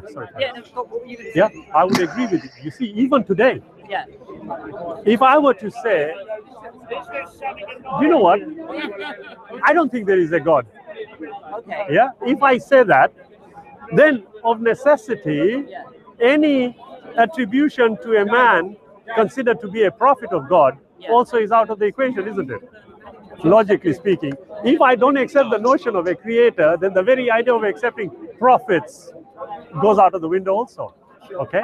Now, in certain places, that would be considered to be. That's got absolutely nothing to do with freedom of speech. He's making a claim about reality. If he can't demonstrate the claim, and he's claiming that somebody else heard something from this entity that cannot be demonstrated, of course it follows that nobody's going to accept that. But at no point are we arguing that you can't say it. So this, again, is a complete red herring. Nothing to do with free speech. And the other thing is, if a God doesn't exist, doesn't mean that the prophets don't exist. They were human beings. But we have lots of people who believe that they are prophets and they exist. So it's the contents of what they are saying that is incredible, literally. But they exist. That doesn't go for gods. Yeah, and if you're speaking to somebody like this, the other thing that's very powerful for me anyway is counter examples. Give another example. If somebody like he is going to say something about, you shouldn't say this, give a counter example. Hey, or what about this? Make sure you get a counter example that's as close as possible, and then say, hey, what would you say about this? Would you also ban this? And then you keep going. And all you need to do is show that it's a slippery slope. And anybody can, feel aggrieved by something, and we can get it banned. Is that the society? Narrow it down and get him to make the claims. This is the thing. This is the thing. And look how weak he is suddenly when he is the one making the claims. He can't move. He can't do anything. He's waffling, doing a lot of hand waving, and just tap dancing. And that's it. As soon as he's off the topic, this is not his topic. Freedom of speech is not his topic. He is only good when he can argue for his God, and that's it. When he can change position and change things around, that's when he can excel. But here, he's completely useless. Blasphemy. Yes. It would. Yeah. Okay. Now, we have moved away. Yes. Thankfully, our understanding of how the mental processes work have vastly improved. Yeah, we have got a situation where our understanding of what has been brought to us, even as a believer, okay, if we look at the evidence itself, and the information, you will find license is given to consider all these questions in an appropriate manner. However, if people are to misunderstand and misuse the rules, then you must have something that will be able to stop that. Yeah. So, for example, in the systems here also, and it is a good example to use, the legal system here, if it had a rule and we subsequently found that the rule seems to be illogical, unreasonable, then there will be a process to have it repealed. Yeah, that is what happens in the United Kingdom. Yeah, likewise, you look at the law of blasphemy. Yeah, and I say this respectfully, whoever comes to me to suggest to me that, look, this speech or this statement is clearly blasphemous, I would have something to say on a legal footing, because these questions are related to legal elements. Yeah, the law of blasphemy, the law, we call it the law, okay, but legal systems are very nuanced. Yeah, Secularly. Okay, we can stop there as well. We just want to welcome in Thunderous. Hey, Thunderous. Again, he's just waffled on there and not actually said anything of substance. If you rewind that and you listen to it, there is absolutely nothing of substance that addresses freedom of speech. He's claiming that if you brought a blasphemy law, he would need to look at it, and it's very nuanced. These are all truisms. These are trivially true statements that add zero to the conversation. It's just words coming out of the mouth that mean absolutely nothing in terms of moving the conversation forward. And of course, unfortunately, she's caught up in this, and so she's not asking questions. So what about this? So if a blasphemy law came, if something came from blasphemy, how would you decide if it's blasphemous or not? So she's got caught up, unfortunately. She's hypnotized as well, along with this. So she's not going to, presumably, and I haven't watched this, but I'll be surprised if she can ask a question that cuts through all of this for him to actually answer something. But it looks like she's lost interest. Well, I think it's just a topic now, completely. Tired. Those, like I said, if you look at the evidence, yeah, and assess it accordingly, you will find they are very, very nuanced. And respectfully, Paris, legal training is required to be able to decipher some of this. But you know what's happening nowadays? Lay people are picking it up and they think they are experts, formulating reasoning on it, totally flawed, and then start exhibiting in front of people. I see. Are you following? Yeah. So when a person comes and says, sorry, what are you on about here? Yeah? 9 times out of 10, Paris, they get emotional, they all get heated up. Oh, you're a terrorist, and off they go. That's what happens. But honestly, and I said this in humility. I mean, what gobbledygook is this guy talking about? First, he claims that lay people can't understand the legal system. Well, of course, we can understand the basics of a legal system, but there are nuances. You need to be legally trained. That's not the point. We're talking about the principle of free speech. And then people are going to go, and talk about terrorism. I mean, where the hell did that come from? I mean, it's like pulling a rabbit out of a hat here.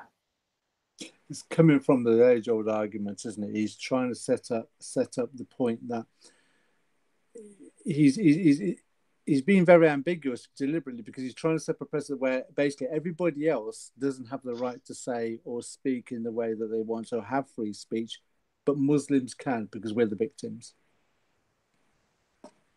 Yeah, so there's obviously a double standard, but it's a standard that suits them at the moment. But all we have to bring is examples that wouldn't suit them, and then we see how consistent they are. And that's obviously whatever I do with the Muslims, I just bring examples. Hey, is it okay for me to claim that the Quran is hate speech or Islam is hate speech because it's hateful against non-believers? I'm a non-believer, therefore I feel like it's hate speech. Are you okay with that? And now you hear either a deafening silence or some gobbledygook response. Oh, but then you'll just get it taken out of context, or that was written for a particular people at a particular time. You know the default. You can see this, Shabir. I've seen him in other discussions before with people. He pretty much takes up 3/4 of the discussion with him listening or talking, him taking the lead. But also, you can tell when he's on Speaker's Corner, he's already got this argument sewn up with his own illustrations, his own dialogue, his own patter, his own little default responses that normally a person going to Speaker's Corner discussing free speech wouldn't necessarily normally have, but he has, hence why he's taking control and steering the discussion. Yes, and he's got his little pet things. Hey, I agree with you, but yes, however, X. He's using words like nuance. Sorry. No, carry on. Sorry. No, finish your point. No, it's just that he uses those little phrases to expand the conversation. It's what I call stocking filler words. You know, like I agree with what you're saying, or it's the nuances. But what that also does, Thunderous, is it drops your guard, because when somebody says agree, like in the back of your mind, the default response is, oh, good, he agrees, and then the but comes out. So like it drops your guard, and instead of paying attention, it like just lowers your critical thinking in a sense. If I kept saying I agree with you, you're going to go, wow, this guy agrees with me. Because if you keep saying things enough, people get hypnotized into thinking that you are agreeing with them. It gives the illusion of gaining traction. Yeah. And I just want to reply to Omar J 1986 in the chat, who is accusing us. He's saying you talk behind people's backs. Well, this is what you're doing. You're not on the show here. You're talking about us, and you're in the chat. So why aren't you on the show telling us something instead of talking behind our back in the chat? Then the other thing is, instead of talking directly to them, well, it's to them, not to them. The thing is, we have invited Shabir endless times. I've invited him for years. He has never, ever had the courage to come on the Jinn&Tonic show. Rob went there a couple of weeks ago and said, Shabir, I've got something here I'd like to address with you. Can you help us understand this? Shabir said, yes, I'll come on the Jinn&Tonic show. I'll talk to you about it. He has not appeared here. So how much more should we do? Now, the next thing is, we are not talking behind people's backs if we are criticizing, if we are critiquing a video that he published. If somebody writes a book and you read the book and then you say, well, I think this book says this and this is wrong and this is right. This is not talking behind the back of someone. I don't think so. Anyway, now, the next thing is, in a conversation ever since Sabur showed you didn't know what you're talking about. This is a lie, okay? Number one is, if you haven't seen him in a conversation, this is possible. If you are blind or if you don't watch videos with Rob, then it's perfectly possible that you have not seen Rob in a conversation with anyone. Because the last couple of times he has been down in Speaker's Corner and he has been in conversations, and he's in conversations with people almost every day. The next thing is, Sabur has no clue what he's talking about, and he did not show anything. It was a monologue. And Rob, since he wasn't prepared, he didn't have the books available to him at the time that Sabur was apparently quoting from without understanding what they were saying, was not in a position to refute anything that Sabur brought up because he didn't have the books there. So what was he supposed to do? He's not a Muslim who lies about these things. He's just somebody who kept quiet, let Sabur ramble on. And you are an asshole who thinks that Sabur made a point by just having a monologue. That is what is sad. Sorry, I had to say that because I get pissed off at people like that. I'm over that now. I don't worry about that sort of stuff. Yeah, but I know that you are. People. I used to not going to. Yeah, I used to. I was. But it's now just these delusional people. They don't care about what's true. So in fact, that's useful because I know that I wouldn't want to have a conversation with people like that. So it helps me actually, because I'd rather have care about having a conversation with people that care or claim to care about the truth. So anybody who says that, I know that they don't care at all. So but this asshole is sitting in the comments and heckling instead of coming on the show and making his point. And then he accuses us of talking behind people's backs when he is doing exactly that. So if you have any kind of spine, if you have any kind of a set of balls or something, then come on the fucking show and talk to us. Make your point and bring your evidence. Come here and talk to us instead of sitting in the comments and just writing shit. Okay? All right, let's carry on.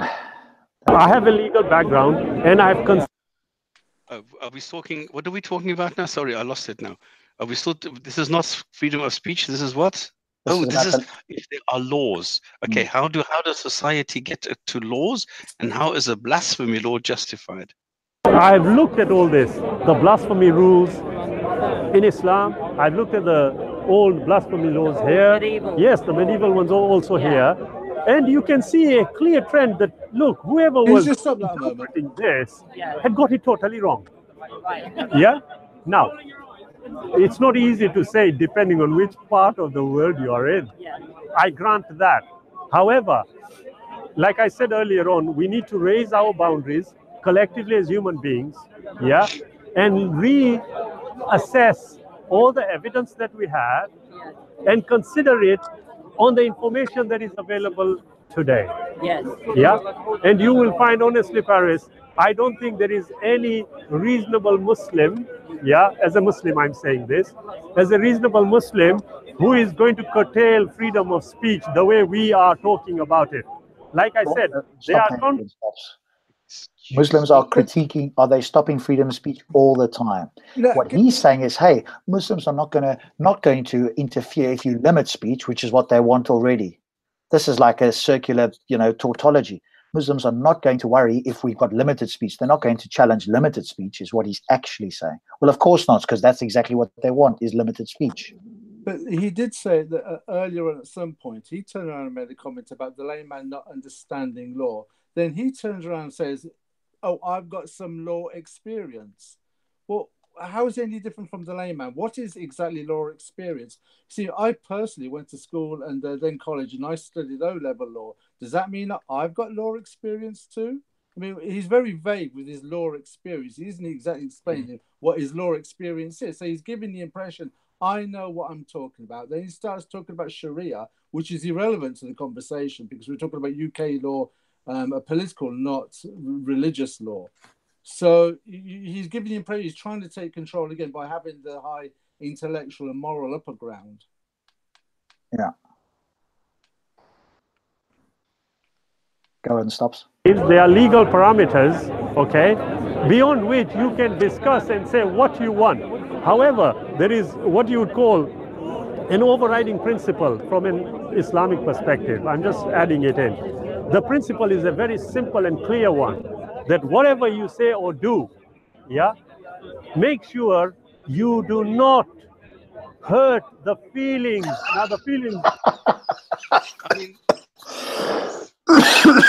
Where is this in the Quran? Please explain this to me. Come on, Stops. This is a clear Islamic doctrine, apparently. 180 now. I mean, this is crazy.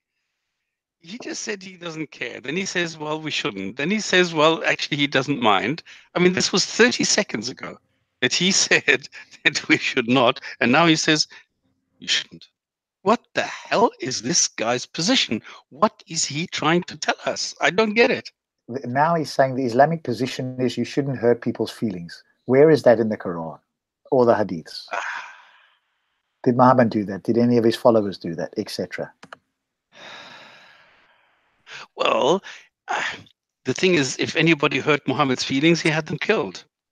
But there it is, isn't it? I mean, that's the pattern. Muhammad killed his critics, and what they're trying to do is use a legal framework to kill the criticism. He killed the critics. They're trying to kill criticism. Yeah. This principle is still exactly the same. No one can speak. The thing is, yeah, but Thunderous, he had them killed. He didn't hurt their feelings. Yes, and when you, I mean, right from the get-go from this discussion, the first thing that came into my mind, if you're going to ban anything, but when you started talking about using pejoratives, you've only got to look at the Hadith when it talks about black people. It is the most racist manifesto ever for any ink to ever take to paper, and the manifesto of Islam with Allah and his rants about non-Muslims being the worst of creatures. Well, if somebody uses the N-word and it's considered a negative pejorative, well, when you turn around saying that someone's the worst of creatures, that's even worse than using the N-word. So the Quran should be banned using his logic then. Yeah. Because it's really hurting my feelings. Exactly. Okay, yes, it's in the Quran. What is in the Quran? Don't hurt people's feelings. The only thing it says it does actually say that, Rob. No, it says don't spread falsehoods. It doesn't say don't hurt people's feelings. Well, I'm waiting for the verse. Maybe they'll bring up a verse. 6108. Okay, let's take a look quickly. I mean, this is not difficult. Let's quickly go to Qur'an X. I'm in the wrong, of course, as always. I've got it here. 6108. I'll bring it up now. Hang on.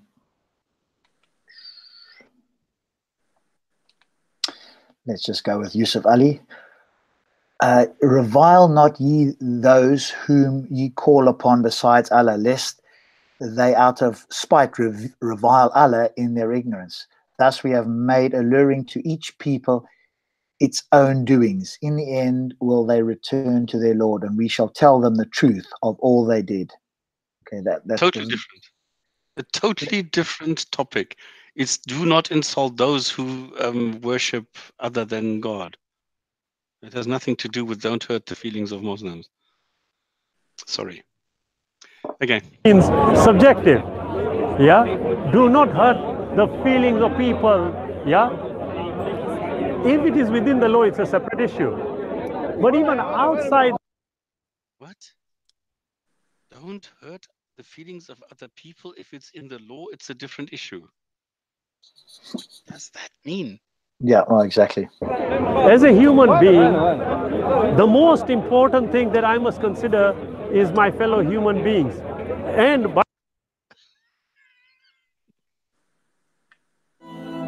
that's the end of it. Is that the end? Yeah, probably that's the end of part 1, I guess. Oh, okay. However, hurt. Yeah, it's just going back again. Now the feelings means subjective. That's the end of part 1. Yeah, there we go. Well, what else can one say about this? Again, we've been... What did you expect? That's treated to a word salad, not answering any single questions. But I think that the useful part of this is to recognize this. And by the way, he's just an extreme example. Many other people do this, both Muslim and non-Muslim as well. For me, it's a case of becoming better and better, but listening to what people say, asking a question, are they answering your question? And I get this almost every single day. We'll ask a question, off they go on a tangent, and it's a long one. And if you interrupt them, hey, stop interrupting, I just want to get my point. But you're not answering the question, which is why I'm interrupting you. Not because I don't want to hear what you've got to say, but because I want to hear the answer to my question. Now, he's just a very extreme example who will not actually answer any question directly. No, not in any way, unfortunately. So this whole thing has not really helped us in any way. So all we've had is, how many minutes was this? 30 minutes or something of waffling, but not really solving anything or really tackling the issue of free speech in Islam.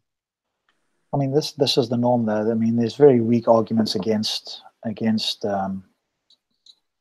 freedom of speech. If you're going to deal with the principle, if you're going to try and bring in the red herring of law or people's feelings or anything else, then of course you can try and take it off in that direction. But if you're going to try and deal with it in principle, you've got a very hard time. What you could do, though, maybe with this video is what Nabil Qureshi did with Zakir Naik, where he stopped and brought out the fallacy or the fraud or the lie about evolution, but he showed earlier on at the beginning of the discussion. And just do the same, likewise, with Shabir here. Just keep pausing and making a comment. Look how he changes the tactics here. Look how he's got this wrong. Look how he's lied. Look how he's deceived. Look how he's, the points you brought out about, the clenching fist, the frustration, the word salad, and such things. And do likewise and use it as a test model for other people that want to debate Muslims. That this is one of the tactics and chicaneries and deceptions and,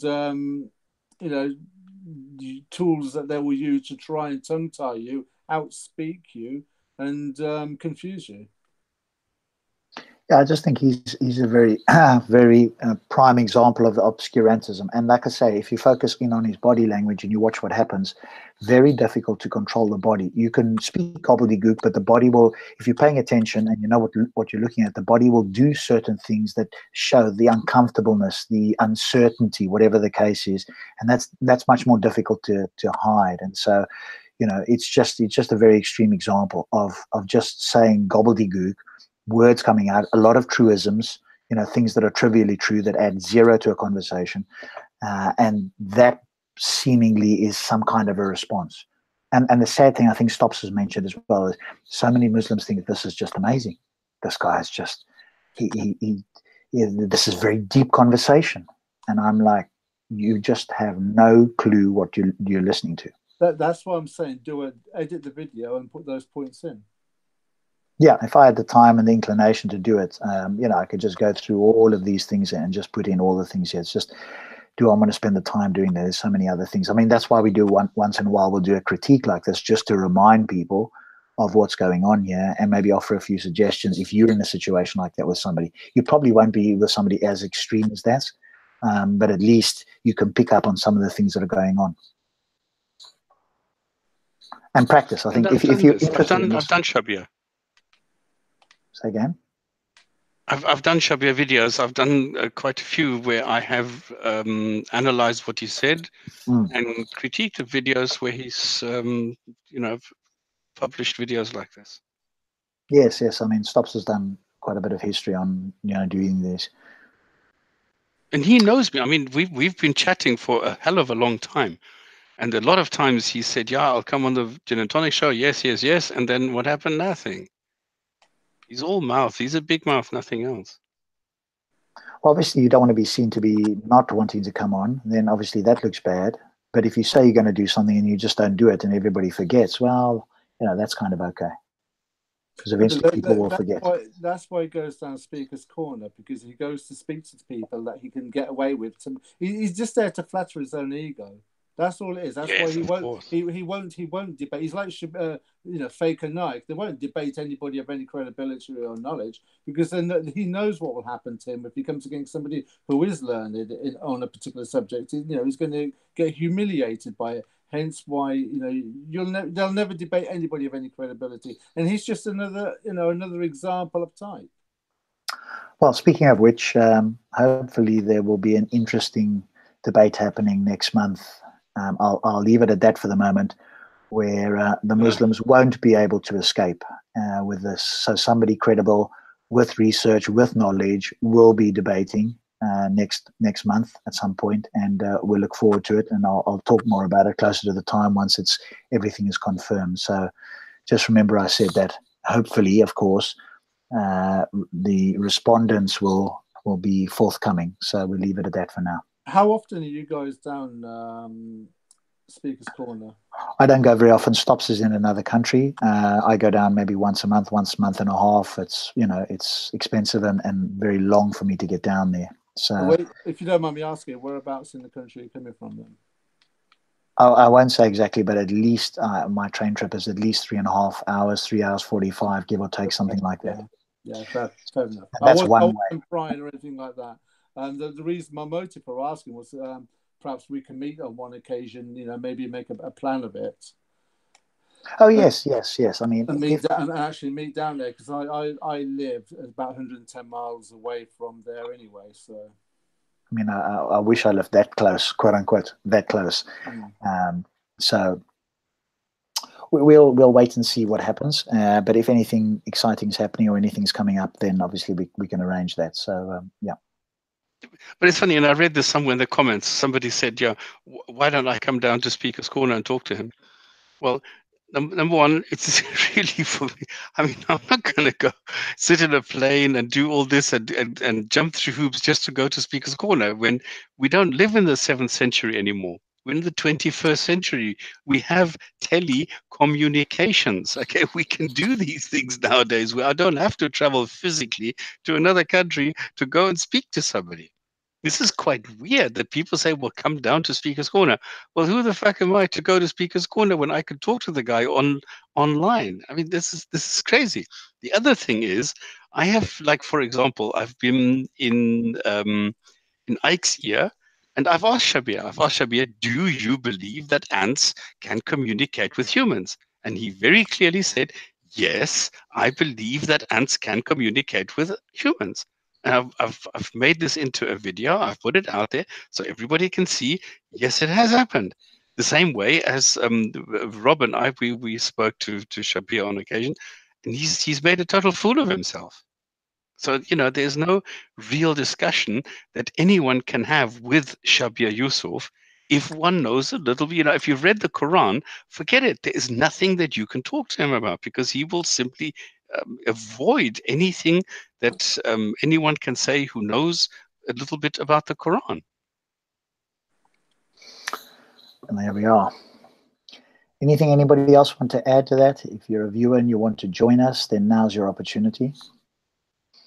But I think, again, we've shown that I just want to have conversations with honest people. If they've got some points, I want to walk away to consider things. So if somebody brings up something that's of interest that I don't have an answer for, I'll go away and look at it. Obviously, that's what I did with Sabra. I went away and checked all the claims, and what did I find? That they were half-truths or completely false or cherry-picked to quote mine. But, it's just so difficult down in Speaker's Corner to actually find an honest interlocutor. It's just very rare, especially on the Muslim side. Especially the regulars, let's put it that way. Corner. Come on, if I look at, this guy, Kenny, he still wants to carry on. He still wants to, he was slapped around and he comes back for more. I can't understand it. But why would I go and talk to somebody like that if he is so dishonest, if he's so disingenuous, if he's so... It's not a serious option for me to go and talk to somebody like that, especially if he's had his chance and he's duffed it. So what is the point in repeating this? What is the point now in slapping him some more? I'm not a sadist or something, so I don't think that I should do that. Yeah, and it would have been good if there was some intellectually honest and the questions were clear and answered, and you agreed on a topic and you stuck to the topic. At least then it would be educational, if nothing else. But it doesn't. This is what I see. But even somebody like who always comes across like really suave and educated, and that like Adam Dean, for example. As soon as you come down and it comes down to nitty gritty, he is just as ridiculously dishonest as everybody else. And this is something that I can't understand. Because the whole religion, the premise of the religion is based on a lie.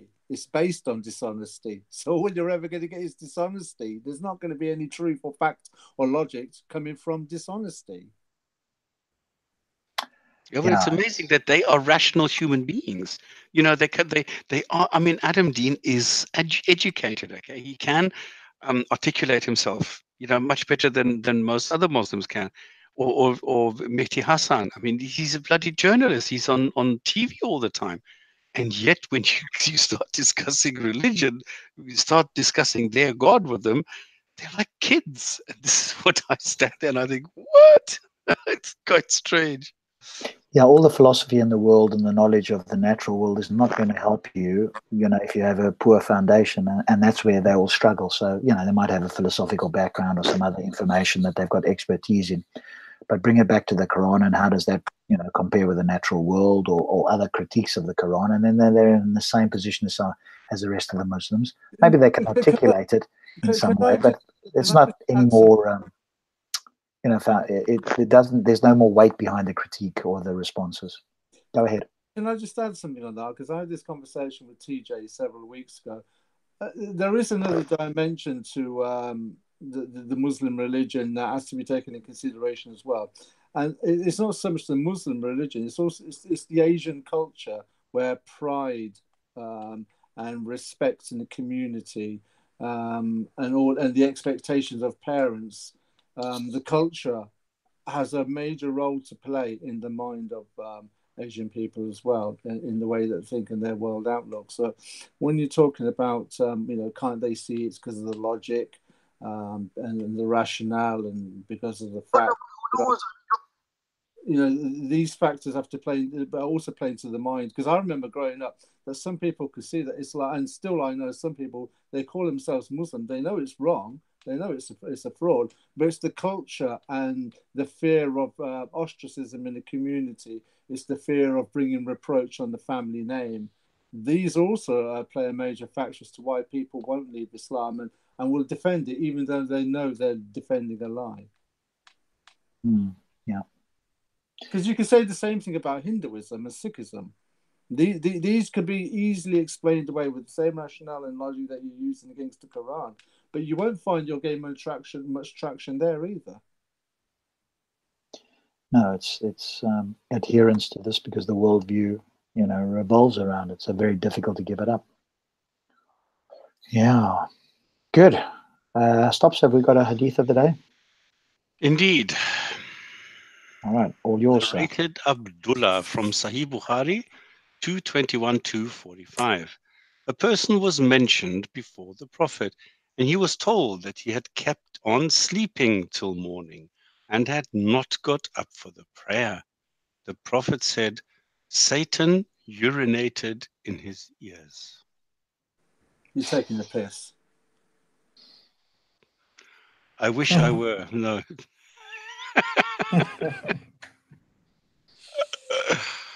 Oh boy. On that note, I want to thank everybody, all the guest panelists, and to you as the viewers, and to you in the chat. I hope you've taken something from this, that you can go and use it if you're in discussions or if you want to watch. And we can all keep learning by having discussions, I hope, and trying to get honest responses. So thank you, Stops. Thank you, Thunderous. Thank you, TJ. We will see you again next Friday, same time, 8 p.m. UK time. Good night, everybody. Yep. Goodbye, everybody. Have a lovely weekend, everyone. And please, if you do have an opinion on something, please do come here and talk to us. Instead of talking smack, just come here and chat. Let's have a discussion. Indeed. Very much so. Thanks, guys, and good night. Good night. Okay.